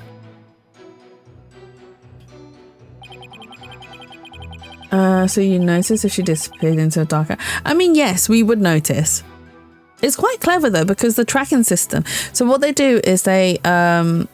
sometimes it's in your number tag, so there's a tracker in the number tag, but I think she's been sent like a vest this time round, and the tracking is in the vest itself. There goes my... Why are you trying to kidnap my sister, Pyro? Why are you trying to kidnap her? The story I performed is called Toki Sober, otherwise known as Time Sober.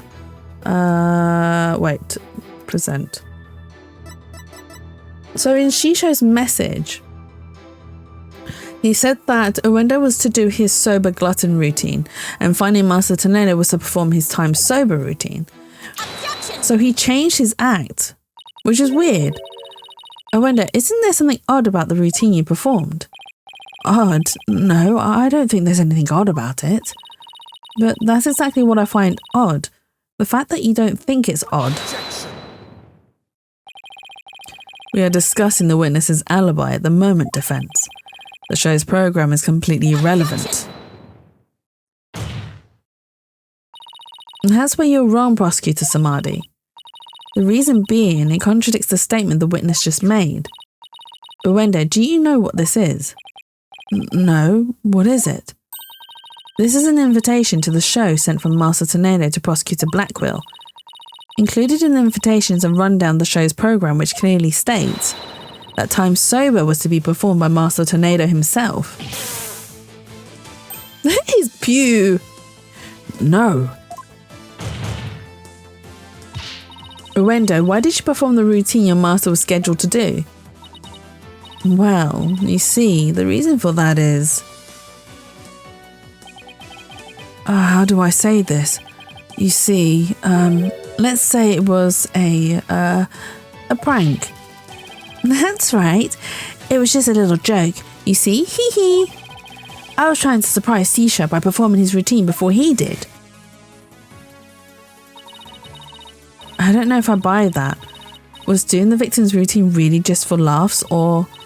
Hey, didn't Simon happen to hear Time Sober come from the dressing room during Owendo's performance on the stage? It seems like too much of a coincidence. Wait, can it be? What's the matter? You look like a hen with a dozen eggs to lay. Stop comparing me to birds. There goes my planned taiyakis. She's not the one with the taiyakis, though. I am. Kidnapping her won't do you any favour with the taiyakis. And cease this bird brain timidity. If something has occurred to you, then lay it out for us already. Don't breed resentment in those watching your performance. Okay. Trade? No, I would never trade. You can have her. You can have her. Taiyakis are mine. You can keep the sister. I don't need her. She's not that important to me. Oh God. You can't quote. What do you want to quote? Write it out and then I'll quote it for you. I don't have a ton of confidence in this theory, but here goes. You can have her. You want me to quote ad? You can have her. Okay. Jatsu. VT. Myself. You can have her. There you go. There you go, just for you, Pyro. It looks like Owendo's alibi checks out, Your Honor, but I just giving away your sister over some taiyakis. Look, the taiyakis are important. They're more important than my sister. A lot more important than my sister. It looks like Owendo's alibi checks out, Your Honor, but even though he was on stage at the time, he may have been trying to obfuscate a crucial detail about this case. Are you referring to the sober bill the man tried to skimp on in the witness's story? Wow. If she heard me say that, she'd be like, yeah, that's true. Jatsu thinks the taiyakis are more important than me. She would agree. I'm not talking about the Rakugo story, Your Honor. Oh, I'm sorry, but then what are you talking about, Miss Sykes? What Owendo may have been trying to deceive us about was, of course, in the time of the victim's death, or the victim's... Oh, maybe the time of the victim's death.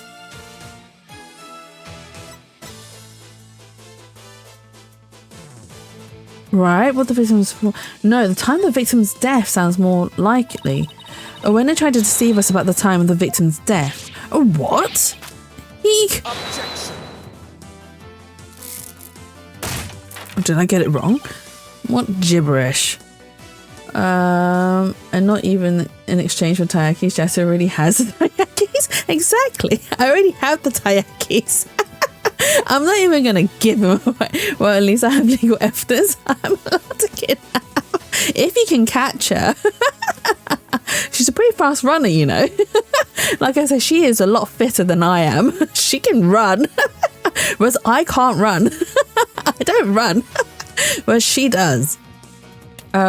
Yeah, the TV was showing the performance and that's what blew. Yes, that's exactly what I thought, because I was like, well, why would he need the TV aside from a false alibi to say that he wasn't in the room? He needed them to believe he was still alive. You think someone that's been active in sports for 10 years can't run? Oh, that is true. You are very active as well.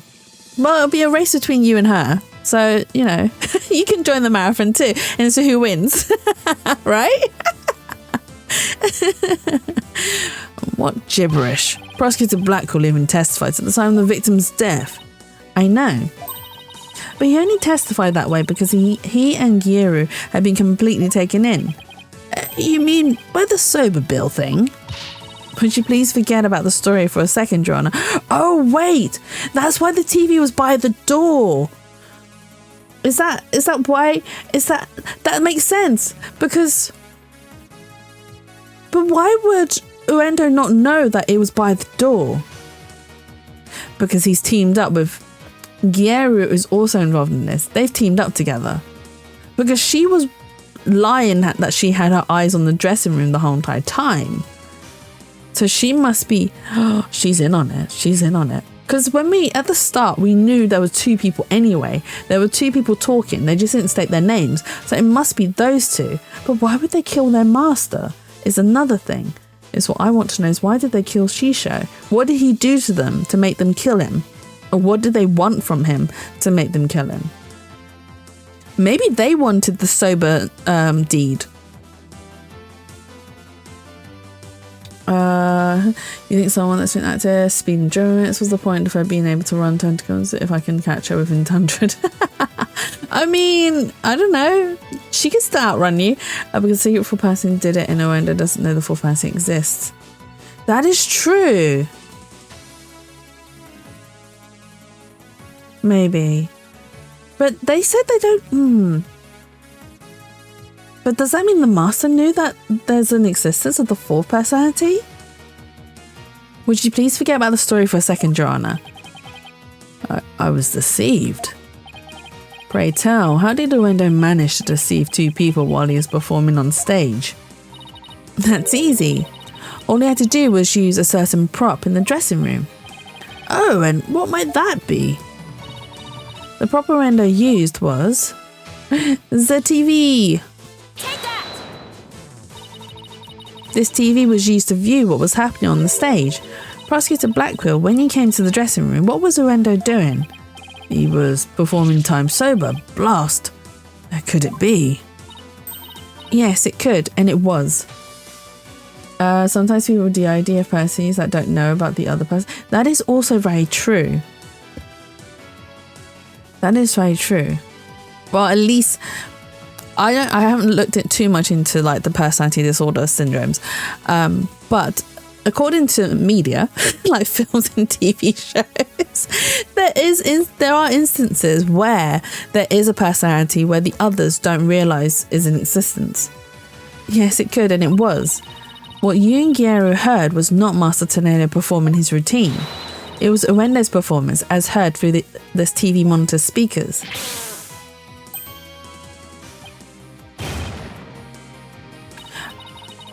What does DID stand? It is... Oh, what is the official term? Earnest Me. It's true enough to be the plot of an Ace Attorney game anyway. If it's in the game, it must be true. Identity disorder. Yeah, it's a personality identity... dissociative identity disorder. That's the one. Thank you. I'm glad someone was paying attention to the game. I clearly was not. But yes, so Uendo has multiple personalities. We've met the other two. So we have Uendo himself, and then we have Patches and Kisayawa?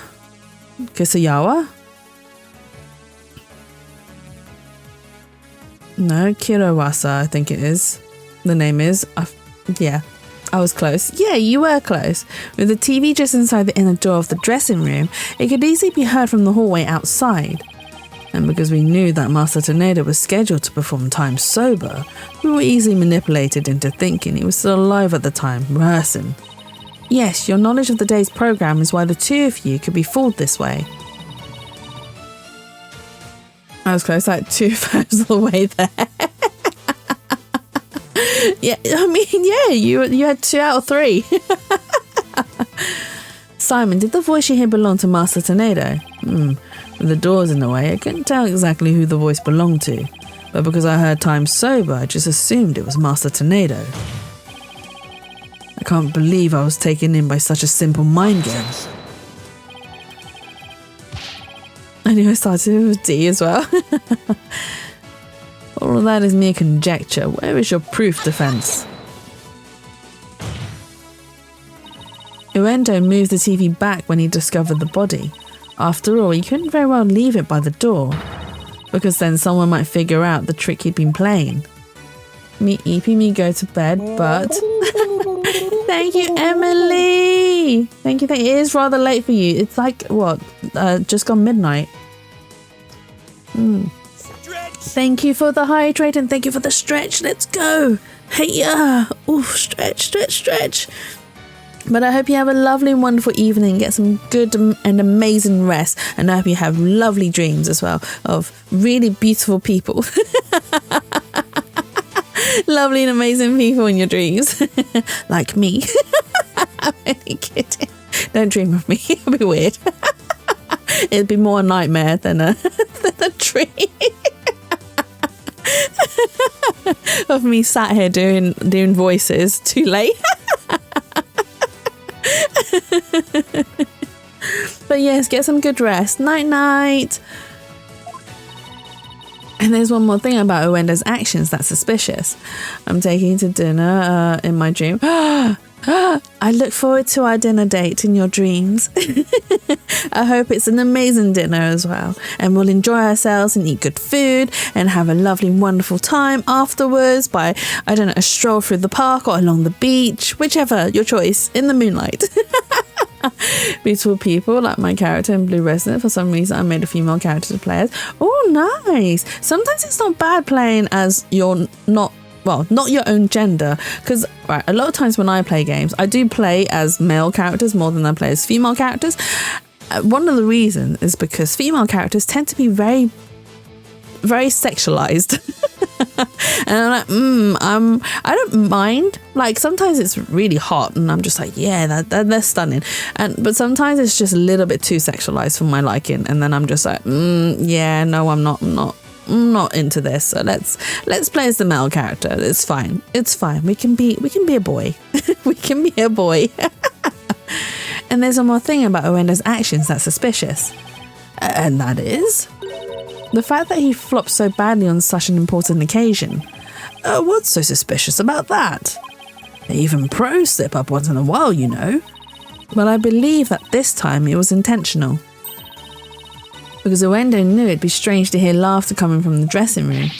Oh my. Yipes. It's all just a bit too perfect to be sheer coincidence. Plus, if the voice prosecutor Blackwell and Giro heard was due to Owendo's scheming, then the victim's time of death would have been earlier than 4 p.m. In other words, Owendo could have killed Master Tornado himself. He's pooh.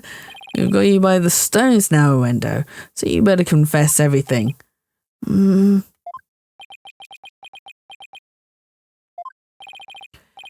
Well, witness, what do you have to say for yourself? We demand an explanation. His eyes twitching, oh my god. Owendo. I confess. I tampered with the crime scene.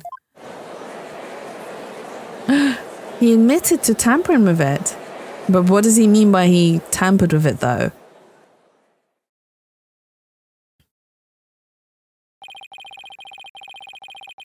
Is it the defence's claim that Owendo Tornado is the true murderer in this case? If he tampered with the crime scene, then we have to at least consider him a suspect. Now wait just 1 minute. Yes, I admit to messing with the dressing room, but I didn't kill Sisho. Then why did you tamper with the crime scene? I refuse to answer that question. What? If you suspect this witness, then I have a question for you. What could it be this time? Owendo had absolutely no reason to murder Typhoon Tornado. After all, why would Owendo kill the man who recognized his skill and promoted him? Oh, well, his motive was, I can't think of a single thing. I plead the fifth. He already did plead the fifth though, and then he was ushered out of pleading silence because Simon was just like, "Are you sure you're an actor or an entertainer? All entertainers must speak, and if you be silent, you surely cannot be an entertainer." And he actually he taunted him out of silence. It appears you're also not aware of one other fact, and that is that the accused visited the dressing room before 4 p.m. as well. Is it not natural then to suppose that the accused killed the victim at that time? What? Nobody told me Mr. Wet had also gone there before 4 p.m. We were only discussing the time frame after 4 p.m, so I didn't think to mention it. But now that you have made the time period before 4 p.m. relevant... I don't like where this is going. Sir, you really did not know what your client was doing during that time frame, do you?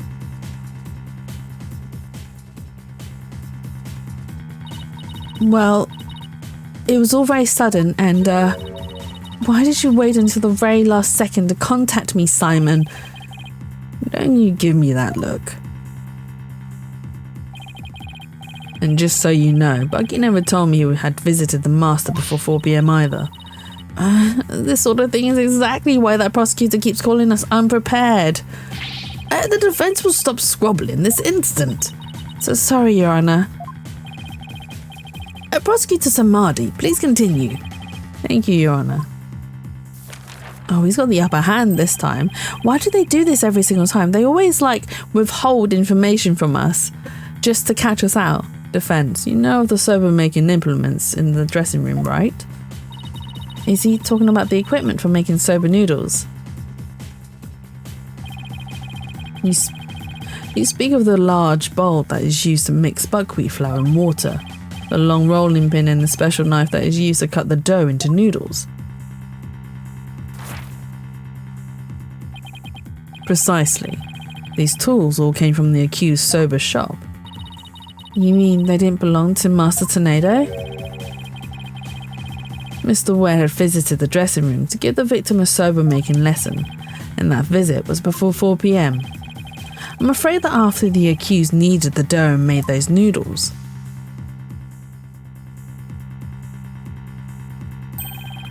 he committed the act of murder.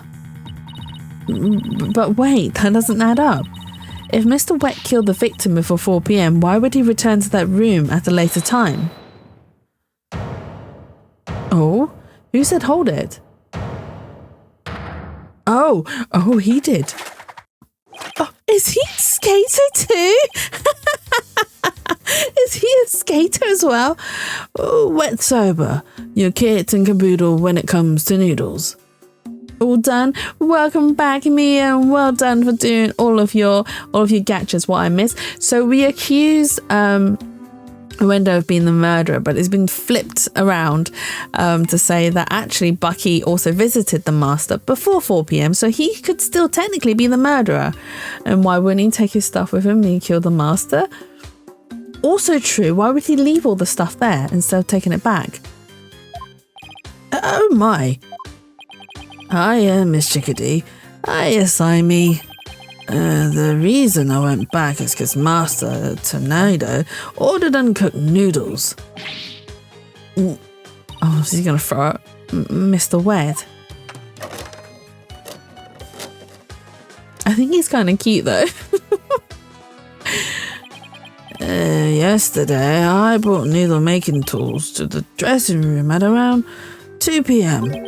And that's when Master Tornado ordered uncooked soba noodles to stock up on. Uncooked noodles to stock up on?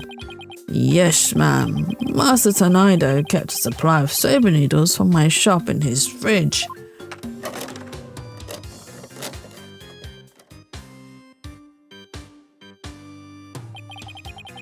And he only had one serving left, so I went back to my shop to get some more.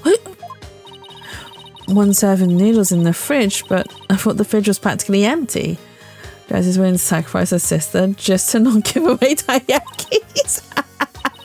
So Pyro threatened to, so I said that my sister's doing a half marathon tomorrow, and Pyro basically said that he kidnapped my sister and would return her as long with ransom of taiyakis. And I just told Pyro, you can keep my sister, it's fine. You keep my sister, I keep my taiyakis. Anyway, the whereabouts of the missing noodles isn't all that important now. You ran into me in Gira when you came back to deliver the uncooked soba, correct? Just what? Taiyakis are important, Mia. They're more important than my sister. Pyro can have my sister, it's fine. She can defend herself. That's right, Simey. I made time out of my busy day to deliver him the noodlish. And you know what? He ignored me when I called to him from the inner doorway.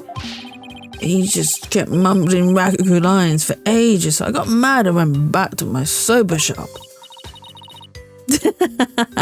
All of the bonking emotes. So that's why you're mad. If what he's saying is true, then there's no way he could be the murderer. I swear I'm telling the truth, Miss Chicken. Oh my god. No, don't puke, don't puke. Bailiff, quick, get this man to the infirmary. Well, I dare say he's quite the handful. Your Honour, please accept the statements Mr. Wet made just now into evidence. I don't feel like there's an appropriate command to use here, though, somehow. An appropriate command for what? I believe the accused's statement about going to the room at around 2 p.m. is true. Bailiff, bailiff, bailiff. No, it's bailiff. For it falls within the victim's estimated time of death. That opens up the possibility that the crime was committed between 2 and 4 p.m. That's some critical information. Yes, Your Honour. But other than that one point, Mr. Wet's statements are dubious and without proof. It wasn't exactly a sus, was it? A sus for what? You mean giving up my sister by not letting you have my sister, by not giving up taiyakis and saying you can keep her? Is that what you mean, Pyro? But they are the words of the defendant himself. Simon, back me up here. He has a point. If I were the prosecutor, I wouldn't accept them either. While I understand the defence's feelings on the matter, this court is unable to accept anything other than the time the defendant made his visit. Now what do I do? I trust you have no further objections, defense. At last the time has come to send the soul of the victim onward to the Twilight Realm. What are you yammering on about, Prosecutor Sad Monk? We'll have something we need to question Uendo about. We still have something we need to question Uendo about. We do? Like what? Well, don't just stand there. But we don't have any evidence left to present. Have you forgotten already? Isn't there still a hidden witness you have yet to question? A hidden witness? Oh, that's right. Badger is chill when he's on our side. Of course he's chill. He's chill all the time. Especially after so he's more on our side now that we've resolved the issues in the Fina story. Irona, there's still one more issue we haven't finished discussing yet.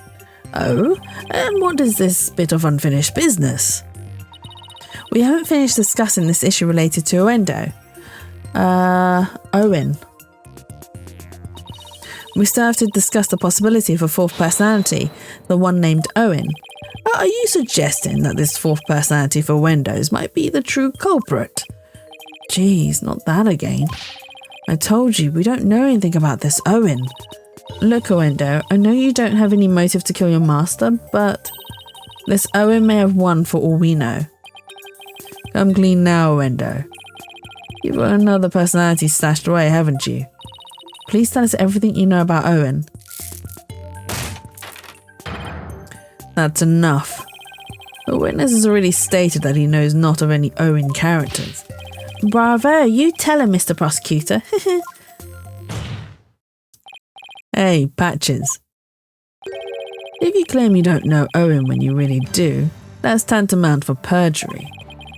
If you want to exercise your right to remain silent, however, well, that's a different story. Don't listen to the depraved prosecutor witness. You'll be tainted with his evil. Do you have any idea how dark and cold a prison cell is? I exercise my right to remain silent. What's this now? Changing horses in midstream, are you? Shut up! I'll remain silent, that's it. Patches, you fool, you stay out of this. I do like his laugh. Patches is not the brightest bulb in that box you call a noggin, is he? Manipulation stepping up his game. Yes, he is, to help us. The fact that he switched from I don't know any Owen to I will remain silent is proof that he does know about Owen. There it is again, Simon's formidable psychological manipulation tactic. I'm sure glad he's on my side today. You dirty, despicable, depraved prosecutor. You were leading the witness. Witness, there's no need for you to submit yourself to the defense's questioning. Your Honour, Uendo is definitely hiding something. Please allow me to question this witness about the existence of Owen. I suppose only this witness can confirm or deny the existence of Owen for us. Very well. I will allow the defence to proceed. For Kunka.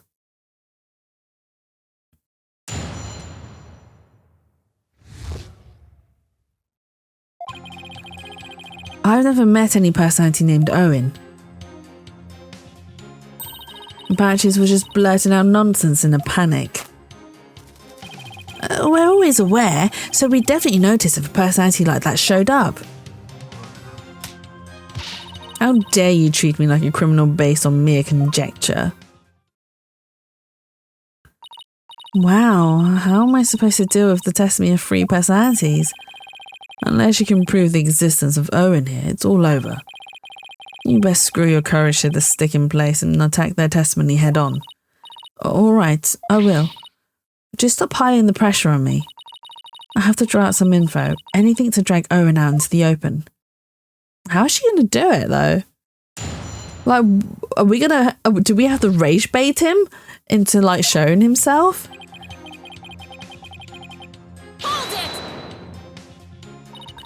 Met, huh? Is that how you experience each other, like people meeting on the street? Our Blackrock Patches said a personality like that, but we don't know anything about the supposed Owen personality. Let me chomp him. He did say that. Okay. Met, huh? Is that how you experience each other, like people meeting on the streets? Well, it's more like all 3 of us are always here, and the personality that's most suited to the moment is the one that comes out. So when you're out, Uendo, what are the other 2 doing? Well, we never know when our turn will come, right? So we stand by and listen. So that means all 3 of you share the same memories. I never really thought about it, but I guess that's right. I see, thank you. Please continue.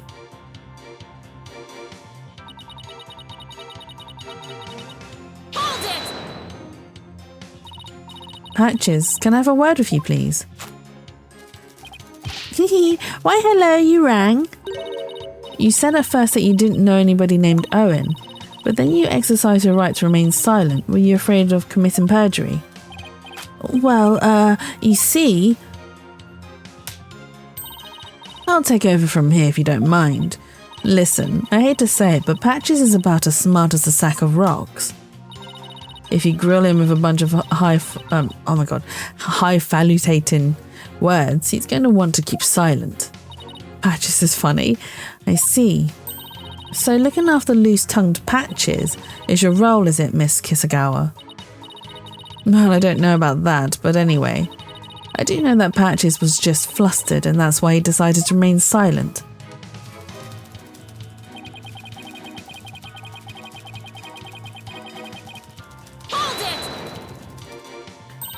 But what if for some reason you three were unconscious at the time of the incident? If the three of you weren't alert and aware, what would happen? What would happen? I'm not even sure what you mean. I mean, you three share the same memories, right? But what if Owen is different? What if he has memories separate from yours? Maybe Owen emerges when the three of you are unaware or unconscious. Objection. It seems like he does know of Owen, though. Instead of speaking as if this fourth personality is a foregone conclusion, I suggest you prove his existence first. Well, we've already seen 3 personalities, a fourth wouldn't be a stretch. Pyro Pygmy cheers. X10. Hello, my most dearest, very loving, darling Jatsu, and also my mischievous friend Pyro. I see. Did you redeem it just so you could say hi to me, or was it just all for your fellow Pyro?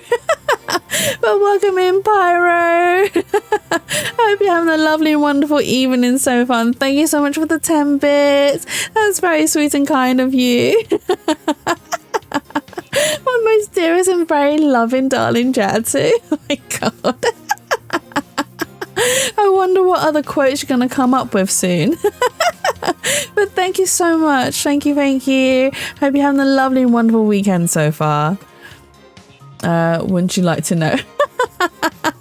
Oh, I see how it is. I know already. You only did it for your fellow Pyro, not for me at all. You dishonor the victim in this court by jumping to such conclusions without proof. Have you ever heard these old sayings, Prosecutor Samadhi? What happens twice will happen thrice. If you see one, there are likely 30 in your home. I'm basing my theory on such premises. Comparing us to cockroaches, don't we bug you that much, girlie? But how do you intend to prove it? How will you prove that all 3 personalities became unconscious, as you say? Unless you can do that, all of this talk is merely empty speculation. Well, Don't be so timid. If you don't have it, then find it. Look for something that could render Uendo and the others unconscious. Simon's right, I can't back down now. For my client, Mr. Wet, I have to... Wait, Mr. Wet? Let me rest. Maybe if I were a lump of regular flour dough for udon noodles, but I'm fresh like my soba, and you don't let soba dough rest. It's all about the 3 freshes. Grind the buckwheat seeds fresh, cut the dough fresh, and boil the noodles through. Did they drink? Do you think they drunk? He's blacked out. Mr. Wet falling unconscious. Wait a minute, I think I've got it. Miss Sykes, do you have proof to back up your theory? Do we?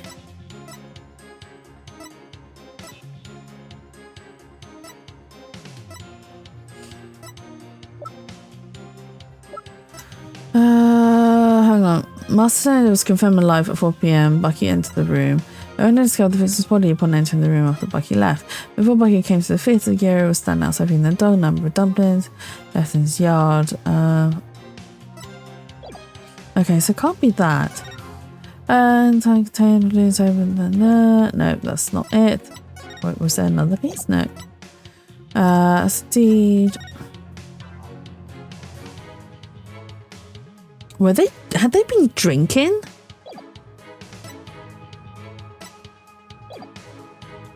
Yes. Yes, Your Honor, I do. The proof is right here in this crime photo. Is it? It is? In that case, please point out what supports your theory. It is the drinking. This most likely is what caused Uendo to lose consciousness. The drinking. Because there's 2 cups as well. Why would you be drinking? If you're drinking by yourself, why would you have 2 cups? You wouldn't. You wouldn't have 2 cups. You don't have 2 cups if you were drinking with someone else. This is probably what made Uendo lose consciousness. Ah yes, the sake. And isn't it just like Master Tene to pick a fine brand, like Camel? Sake. Oh, you mean rice wine? Oh, please, don't call it rice wine. That's so unsophisticated and it's not even wine. I do one for the right hand and one for the left hand. I learned recently that is called double fisted. I had no idea that was what that was called until Shroomy educated me. Apparently up north here in the UK, if you have a drink in either hand, it is called double fisted. I had no idea that that's what it's referred to. That's something educational just for you guys.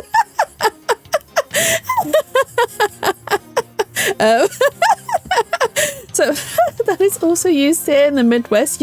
Oh, really? Oh, wow.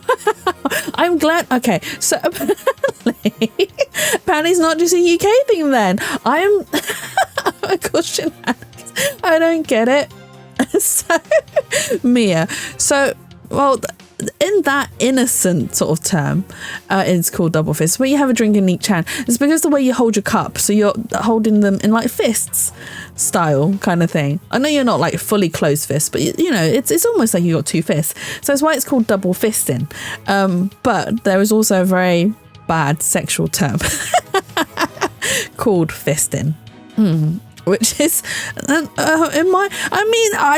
me it's not, it doesn't sound very pleasant at all. It doesn't sound like a very pleasant thing. I don't like where this is going by. No, Mia, come back here. This is educational. But because of that, there's obviously a double meaning to double fisted. And oh my god. Ernest Me, is this your first? Is this your first auto mod? And double fist, exactly. So yeah, I didn't know that this was also a term in the UK. It's mostly used up north as far as I'm aware. But I had to go to Tyria first in this channel. It is a first in this channel for you. But yeah, I had to go to Tyria and be like, Mummy Tyria, what does this mean? Like, I know what it means in guilty. Hey, Cooper. Welcome in. So I had to actually ask Tyria and be like, what does it mean? Like, in a sexual context, I know what it means, but what does it mean in a non-sexual context? Because I've never heard of it in a non-sexual way. And the context with Jess, who is good. What do you mean? Sus already? No, we were having an educational discussion here. I'm not being sus, we're being educational. We're explaining what double fisting is. Because Pyro said that they had a drink in each hand. So I just like, oh, so you're double fisted. Not sus, educational. There's a difference. Oh dear. So yes, that was and I only learned that like a couple of months ago, which is really interesting. And it was Shroomy who asked that question, which then made me ask Tyria. Really, Streamlabs, this is not the time. Like in the why not your Jesse follow so that you can get alerts when they go live? It's perfect timing. We get to learn about very educational things here. Not just gaming, it's educational as well. Right. Oh, please don't call it rice wines. That's so unsophisticated. It's not even wine. Silly girl. I must agree. You need to become more cultured, Afina. Thank you for the giant emote. Oh my god. Thank you so much. You side-eyeing me, Cooper. Why? Really, Blake? Shumi, you did bring it up. You were the one who brought it to my attention, which then made me question it. So you are the one to blame for this. Educational stream brought to you by Shroomy. I must agree. You need to become more cultured, Afina. Tomato. It's made of rice and people get drunk from drinking it, right? It's called sake. End of story. I feel like he was trying to give off DILF energy. Is he to your liking, Cooper? Is he? Do you play 40, I nearly said 40 Edward hands. What? Do you play Edward 40 hands? What is that? Ernest me. What is that? Is that a drinking game? Trying to. What do you mean trying to? Bro has a whole skunk on his head. I mean, he's not a skunk. Oh, maybe a college drinking game. It is a drinking game. What is the premise of this drinking game? It sounds like you need to drink at least 40 drinks. So I don't actually drink that much. I say that much. I don't drink at all. And that's by choice because I don't like the effects that alcohol has on me. It's very similar to my sleep paralysis whilst awake. So I don't actually drink. I mean, I do every now and then. I might have like one at Christmas, but it is very diluted with with lemonade. I dilute it a lot with lemonade. It's like 1 part alcohol and then like 4 parts lemonade. You tape a 40-ounce bottle of malt liquor to each hand and you can't take them off until they're both finished. Oh my God. That reminds me of... have you seen the film Guns Akimbo? It kind of reminds me of that. He's okay, looks wise. He should have facial hair. Would he look good with facial hair? I don't know. Although I prefer guys, I don't know actually. I say that I prefer guys that are clean shaven. However, I cannot deny that there are guys that look better with a beard. And I don't mind the beard either. I mean, I like both. It just depends on what's more suited for your face, I suppose. It's a horrible college age drinking game. Oh my God, it sounds terrible. About 40 ounces. How much is that in litres then? Or millilitres even? I don't know the conversions. A beard with black and grey opposite his head hair. I mean, how would it be just stubble? Or would it be like beard? Like Viking beard? Like a 5 o'clock shadow or full pipe? What type of beard are we talking about? Yeah, like stubble or like proper beard? Beard along the cheek and jawline would be a good look. Nothing that touches his chest. Oh, okay, so like a shortish beard. Maybe that would make him look more mature. I don't know. I'd have to see a drawing. Mia's back for the beard talk. Blackwell with a beard. Mia's like, ooh. Mia's like back for that. I mean, it could, I'd need to see like a don't leave. Giggles is 40 ounce. It's just under 1,000. Oh, so that's a litre. That is. Oh my God, that's a lot of drink. That's a lot of drink. That's 2.5 litres almost. That is. If he loses the ponytail, I need to read that as pointy tail. It's a lot. If he loses the ponytail, I'd say keep the no beard look. But he needs a beard with the big bush. I don't know. Like even without the ponytail and the beard, that would look good. I actually prefer guys with shorter hair than long hair. I'm not really a big fan of guys with long hair. But that's because it's not even because it doesn't look good or anything. It's because I understand, because I have long hair. Hair goes everywhere. It gets everywhere. It sticks to everything. And that's the thought of it really makes me go, ugh. Like it's bad enough having my own hair stick to me, let alone someone else's hair stick to me. And that is why I don't really like sad long hair OC noises. His current look makes me think he's trying to look younger. I mean, he isn't that old. He's in his 20s, right? He's 29, almost 30. Jetsu is to hair as Anakin Skywalker is to sand. Really? Really? I don't really know Star Wars that well, so I wouldn't really understand the reference too well. But yeah. Wait, he's friends with... Okay, he's 9 years old. Wait, Gary's 34? How old's Uenda? Uenda's 28. And he was 70. So you're looking for someone... Oh, God. I mean, have you not heard that if you rub a bald man's head, you get luck? I'd get luck every single day, Pyro. Bring on the bald men. I want all the luck.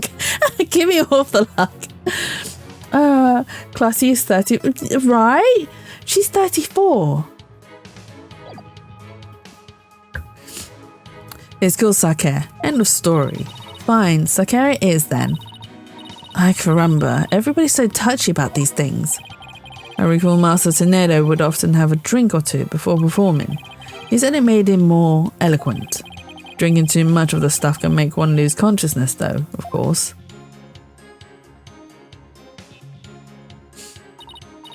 And look, there were 2 glasses on the table.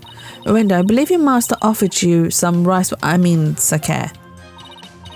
And then you must have drank too much and passed out. That's when your 4th personality Owen emerged.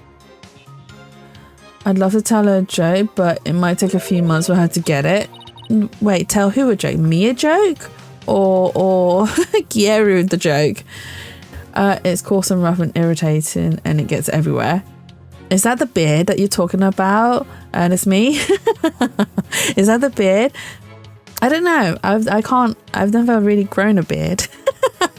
Just a reminder, it's nearly midnight. But it is Saturday, Berry. It is Saturday. We can go for longer. But thank you for the reminder. I appreciate it. Look at my mod looking after streamer. Thank you.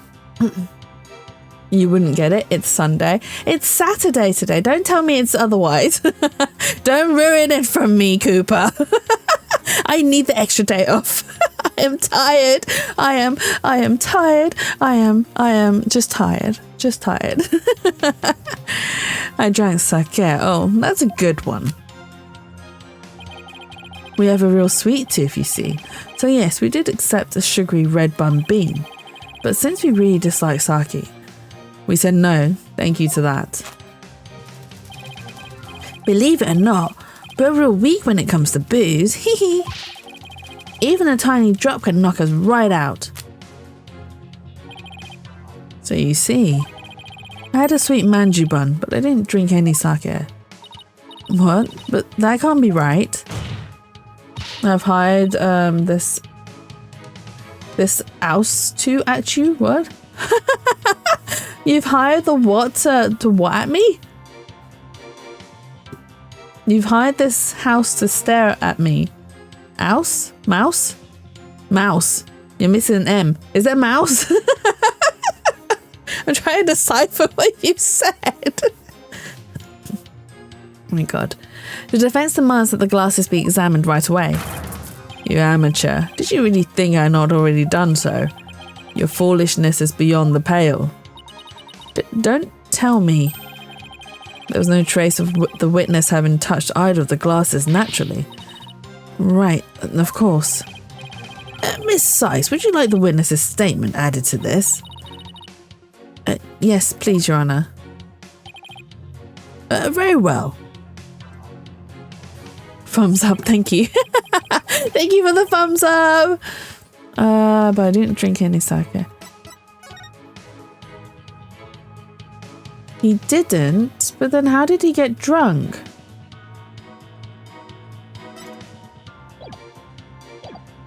Hold it! How does that cloth float, bro? I thought only India's deities could do that. I mean, he is a monk of crying, so he could have the same sort of... He didn't have a bun, they were all there. I mean, they're not all there though. Half a bun is there.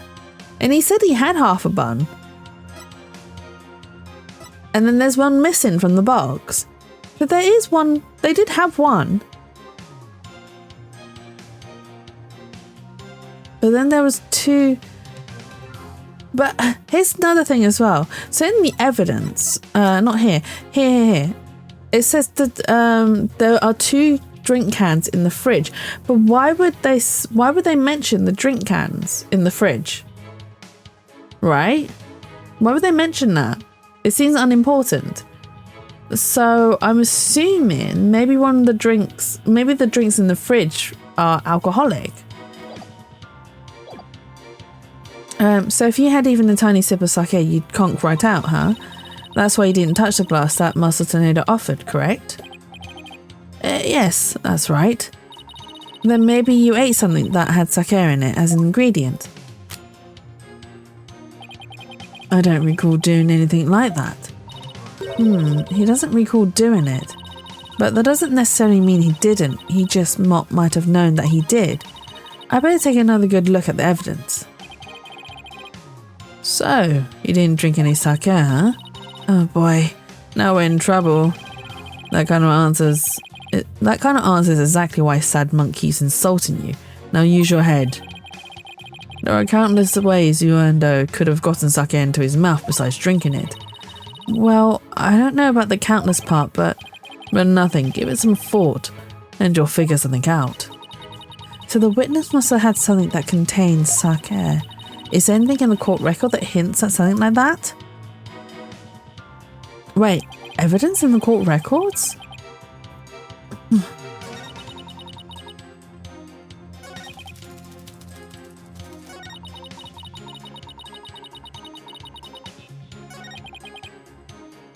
Yeah, because they said I had a sweet manju bun, but I didn't drink any sake.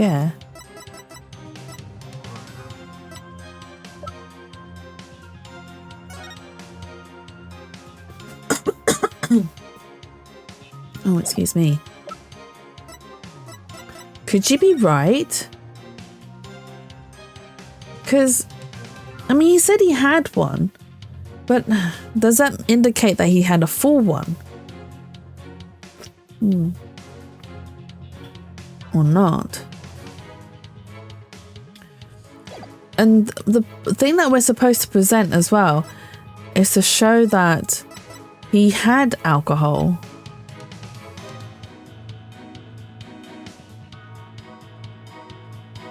Could the alcohol have, like, accidentally spilled onto the bun though? I mean, I'll present it. Objection! It's the wrong one. The witness's statement is absolutely nonsense, Your Honour, and this evidence proves it. Wild guessing coming. Widget, shush. You're not supposed to tell. That strange device says what you're really thinking, doesn't it, Miss Sykes? In other words, the only real nonsense here is your wild guess, isn't it? Youch. Et tu, Widget. Mind you, remember, I didn't drink any sake.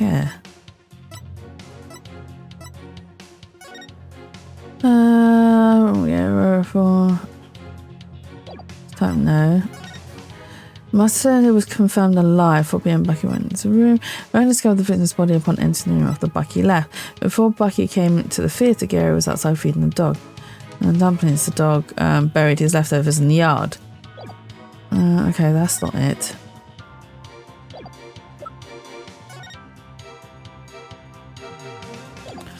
Rest and do not disturb. A note thought to have been written by the victim before his death.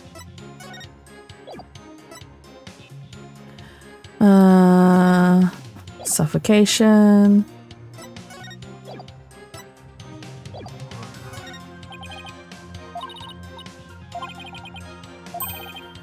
Countless.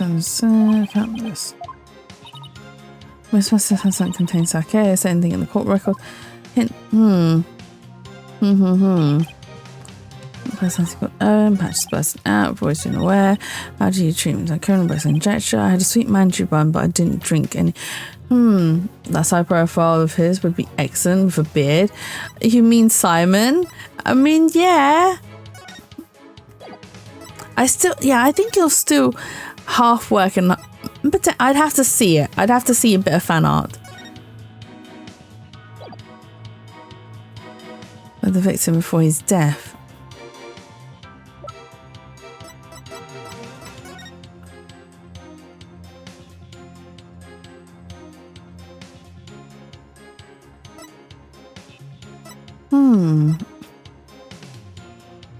Can we see the ingredients in the sweet buns? We can't. There isn't anything on there.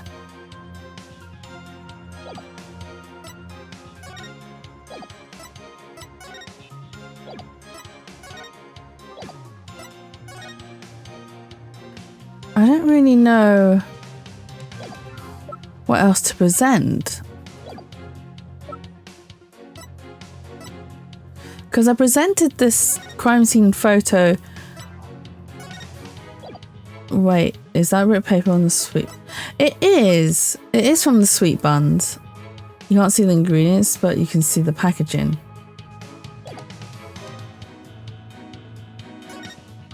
But I don't know why this would be...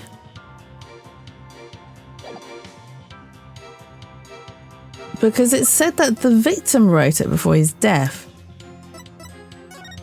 And nothing here... That's just a soba noodle soup.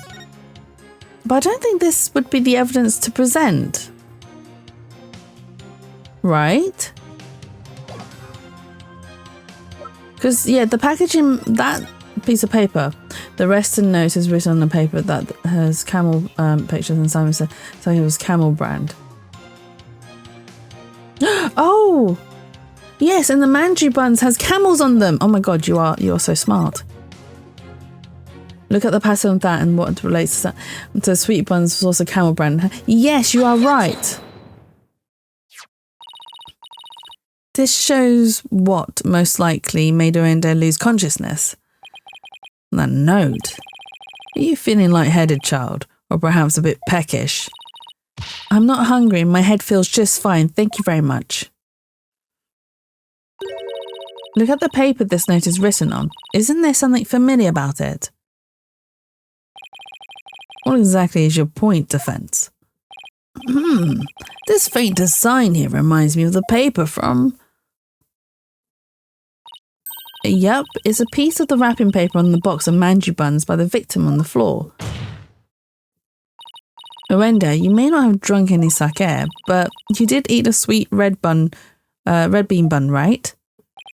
Well, yeah, that's right. I don't know if you're aware of it or not, Orenda, but I believe the manju you ate caused you to fall unconscious. The bean bun? But how? Because those buns contain a secret ingredient. A very punchy secret ingredient at that. A punchy secret ingredient? Yes. The design on the wrapping paper matches that of something else in the room. It does. The design on this object matches that of the manju box's wrapping paper. The camel! Don't point at the dead guy. The camel pattern is the same as the one for camel brand sake.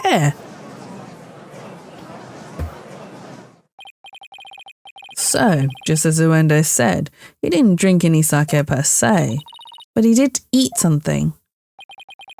Impossible. Orenda had a camel brand red bean bun, which boasts a nice shot of sake as one of its ingredients. So the defense is claiming that Orenda passed out after consuming the camel sweet bun, which allowed a fourth personality named Owen to emerge. Is that correct? Yes, Your Honor.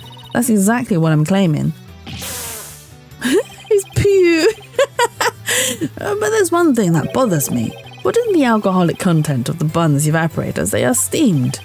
In order to give them a stronger flavour, some manju are specifically made to retain as much of their alcoholic content as possible. Or specially made, sorry. What kind of lightweight do you think I am? Even I wouldn't pass that from eating a simple manju. Then how about we test that theory? What do you say, Your Honour? Seeing is believing, as they say. Very well, I'll allow a test. Thanks, Your Honour. Where can I find these sweet buns purely for recreational purposes? They probably do them, well, mostly probably in Japan, but they probably do like sake infused manju buns, because you can get sake Kit Kats. I would know because I've had some. Simon, go buy us some camel manju on the double, and don't forget to get me one too, okay? Why must I? And while you're at it, Prosecutor Blackwell, you will get one from me as well. I'm not the courthouse stable boy, you know. But just this once. I'll acquiesce. Taka, I'm counting on you. Acquiesce, even. And know if you'd better pay me back. Ah, but I thought it'd be your treat, Prosecutor Blackwell. What a shame. Getting the witness drunk in a court of law, will he then be reliable? Jazz, who said doo-doo? What do you mean I said doo-doo? Now then, let's adjourn until the manager arrive by Carrier Hawk. Court will reconvene as soon as Taco returns. Is this a to be continued? This is a to be continued, which also means we're going to end stream here. It means we're going to end stream here. We're not going to witness them getting drunk. I might do an extra stream tomorrow because of how crappy the connection has been. Return to games main menu. Kind of feel like I should carry on though. Should I carry on? I kind of want to. And my connection has stabilized a little bit. Should we continue for a little bit? I feel like I should. I want to. I want to see Owen. I want to witness Owen. And to end it here without actually witnessing Owen is a little bit annoying, I think. Should we witness Owen? I think we should. We're going to witness Owen. You carry on. You carry on. We're going to witness Owen. I have to. I have to. I'm just like, we should witness him. We should technically. And I can carry on for longer because I don't have to wake up early tomorrow. It is Sunday tomorrow. Well, it is Sunday right now. Let's witness the Owen. Owen 4th. You say this, but you did say, but we can go for longer tonight. I did say that. You are right. Is Mia EP? Mia, you should go to bed. It is 1 a.m. for you. Now that the sweet buns have arrived, this court is back in session. You say this, but you just say you can go on for longer time. Why are you repeating yourself, Pyro? But you did say, but we can go for longer tonight. Good night. Night, Mia. You should go eat. Yeah, it is 1 a.m. for you, so go eat. I will catch you tomorrow. Go on, Owendo. Eat up.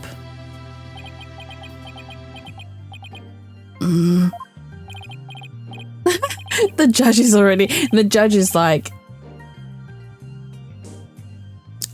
oh no, sorry, unfortunately those only people who are subbed can add quotes. I can't change it, unfortunately, which is but don't worry, I will add the quote for you. You don't have to sub. Don't sub.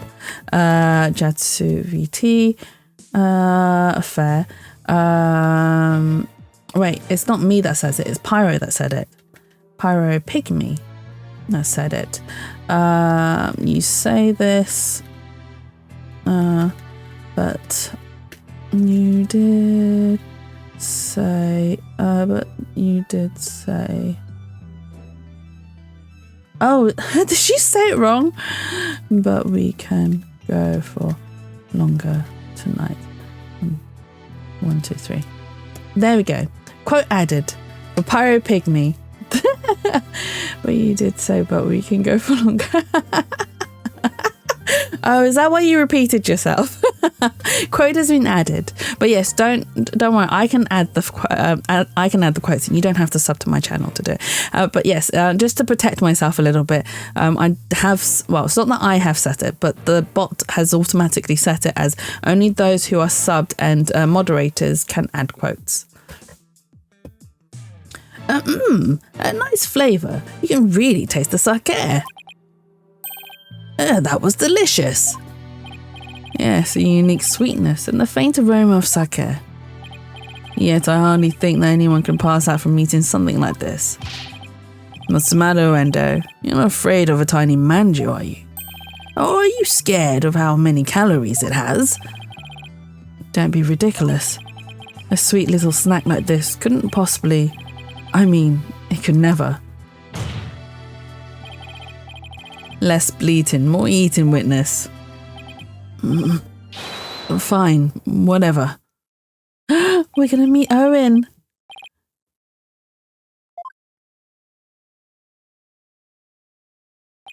Oh, he's drunk. His tolerance towards alcohol is the same as mine. He is drunk, bless him. Oh my god. I will read his script in 2 seconds after he's done. It'll be easier.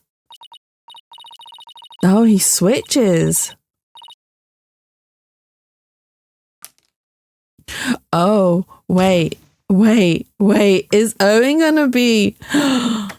Is Owen gonna be super hot? With his hair down?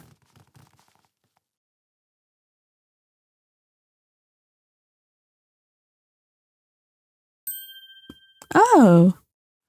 Is this Owen? Hang on, but chomp gulp. So now that now they're all drunk, is this even a fair trial anymore? I mean, yes and no, because we are bringing out the consciousness of Owen. Now Owen isn't drunk; it's just the others are drunk, but Owen isn't. See, I told you it don't affect me in the slightest. We might be a lightweight, but come on, nobody's that light. Seriously, nobody gets drunk off of one little bun. It looks like it worked. Wenda isn't even. That is true. He isn't on trial. It's Bucky who's on trial. Wenda is just the witness. It looks like it worked. Oh my, a witness. Please tell the court your name and occupation. Oh.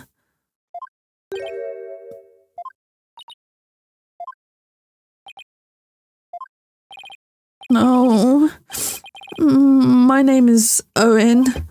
I'm 5. You're 5 years old? Am I in trouble? Please don't yell at me. Oh. So he's Owendo's 4th personality? I'd only think a child like him could have had a motive to murder the victim. Well, that was a no-go. And even if he had a motive, could he have actually committed the murder? That's a very good point. Owen does appear to be very timid and weak. Oh.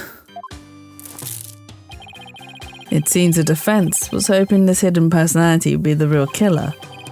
But now that he is standing here before us, it is clear that none of Owendo's personalities can be the killer. He isn't on trial, but he is to give crucial statements for or against the accused. That is also very true. Where can I even go from here? Shisho. Owen, do you know something about what happened to your master? Oh my god, he's so cute. The eyes, I can't. His eyes are so cute. Look at them, they're so round and sparkly. Oh my god, he's so teary. Come on, buddy. Won't you tell Auntie Athena what happened? Oh, what a scary lady.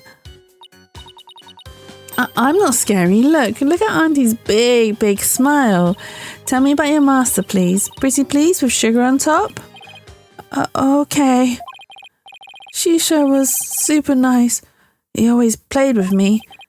Just like a real grandpa. I love Shisho. Athena, do you sense anything behind his words? I sense his sadness. Sadness so pure it's heart-rending, but no discord.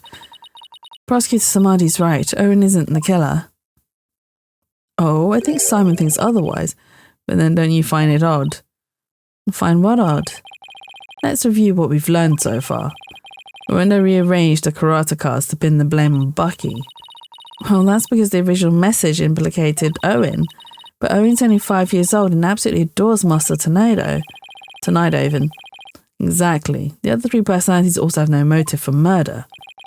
If Owen isn't the true culprit, then the person who first laid out the cards probably wouldn't have been Master Tornado.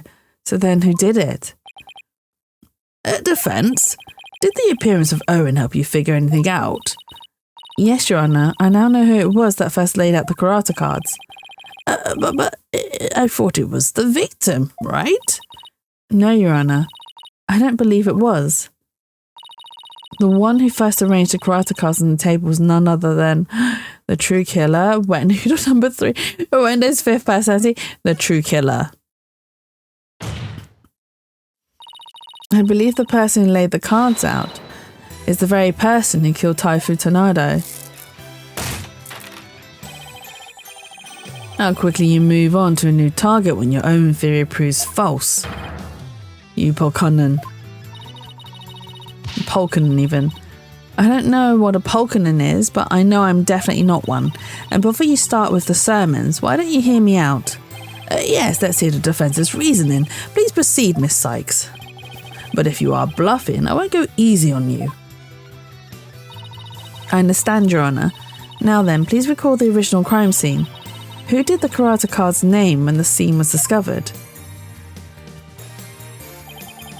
Let's see. I believe they implicated the defendant, Bucky Wet. That's right, but we then found out that the message originally read Owen Forth. Which implicated the young boy Owen. Exactly, and the person who arranged the cards was undoubtedly Owendo. Owendo may have kept silent, but we can be sure he already knew his master was dead.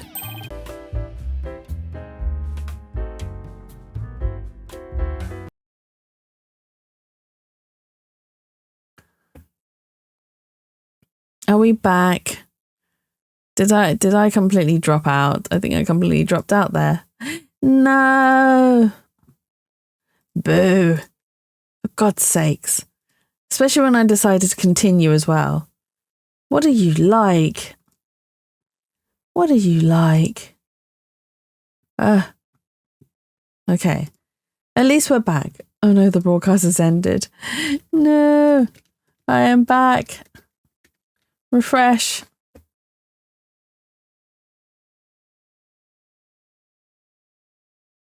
No. Come back.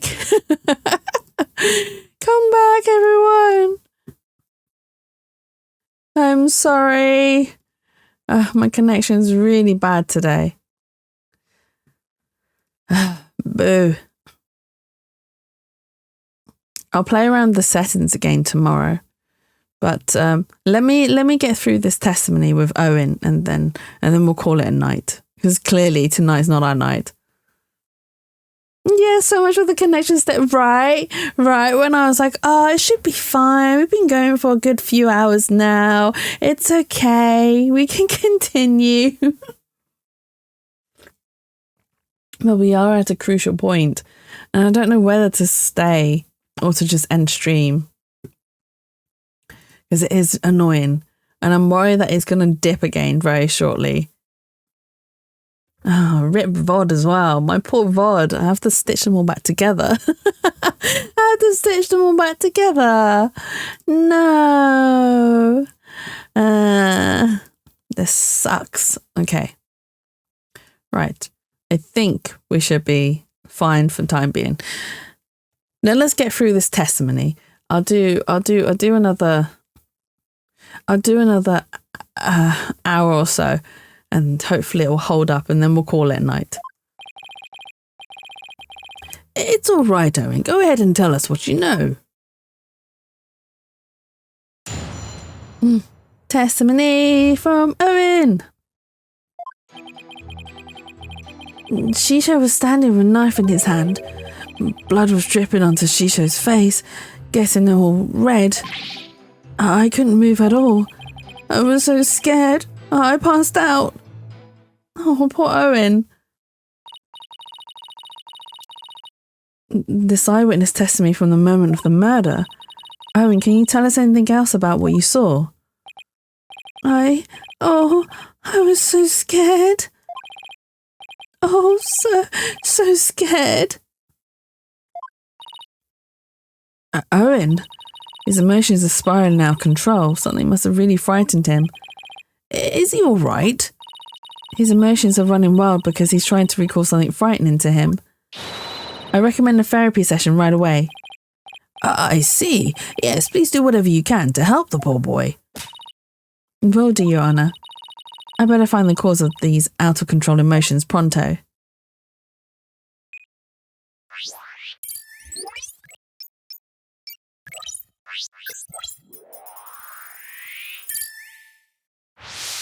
Okay, we'll get through this section and then I'll call it a night. Oh my god. Someone with a knife in his hand. Blood was dripping onto Shisho's face, getting it all red. I couldn't move at all. I was so scared I passed out. Oh, bless Owen. Poor kid.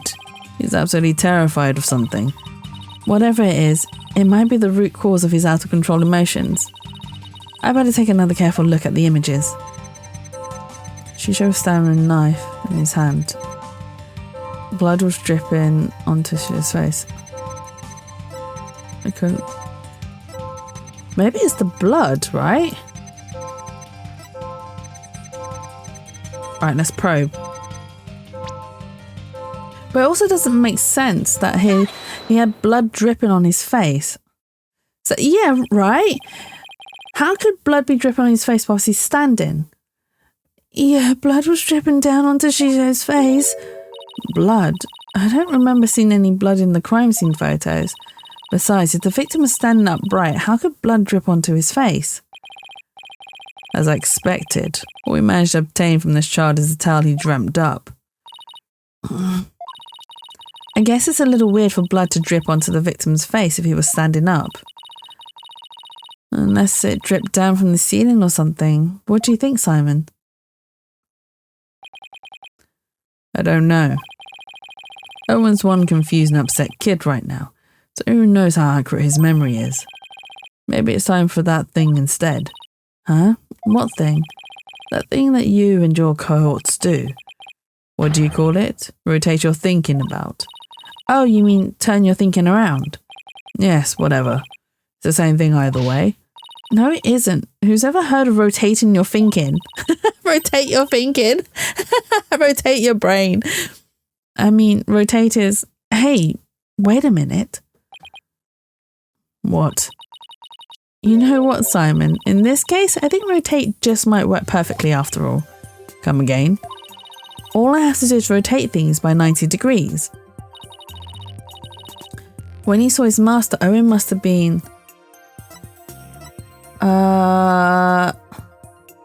Was Owen lying on the floor? Do you think? He can't have been doing a handstand. He was lying on the floor, right? Owen must have been lying on the floor when he witnessed his master's murder. Oh, I think my connection's gonna drop. I think it's gonna drop. Oh, what? That's the conclusion I arrived at when I rotated my thinking by 90 degrees. Which means that all of the visuals in my matrix were off by 90 degrees. He fell over because he passed out. But this was before he passed out though. Oh wait, you mean from the alcohol, right? When the others passed out and Owen came out. Is that what you mean? And? This means Master Tornado was also lying on the floor, which solves another mystery. And which mystery is that? The mystery of how blood could have been dripping onto the victim's face. It becomes much easier to imagine how that could happen if he was lying down. Like someone bleeding onto Master Tornado from somewhere up above him. Yeah, the others passed out and fell over when Owen woke up on the floor. Yes, you are right. You're very right. I remember now. Someone was sitting up on top of Shisho. So trying to recall his master's bloody killer is what spooked Owen originally. The blood that stained the victim's face red came from the person sitting on top of him. The victim was holding a knife, so he likely nicked his attacker on as he was fighting back. This means his assailant was injured on their face somewhere, like the forehead perhaps. Assuming the victim and his attacker were face to face, then yes. I see. So that is what happened. But if I recall correctly, the accused has a fresh bandage on his forehead, does he not? Oh, he does. I didn't notice that. Oh no. That is damning. That is damning for us. That injury of Mr. Wetz is conclusive evidence that he committed this murder. Why?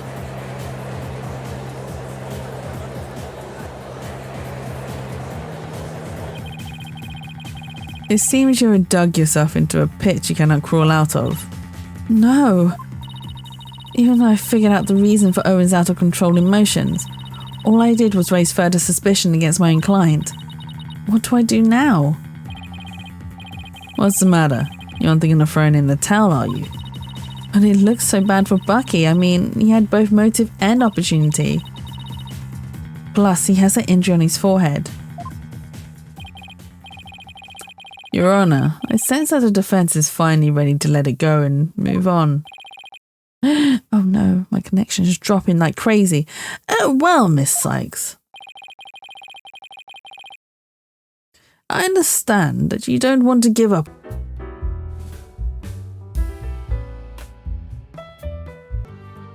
Back? Oh my god.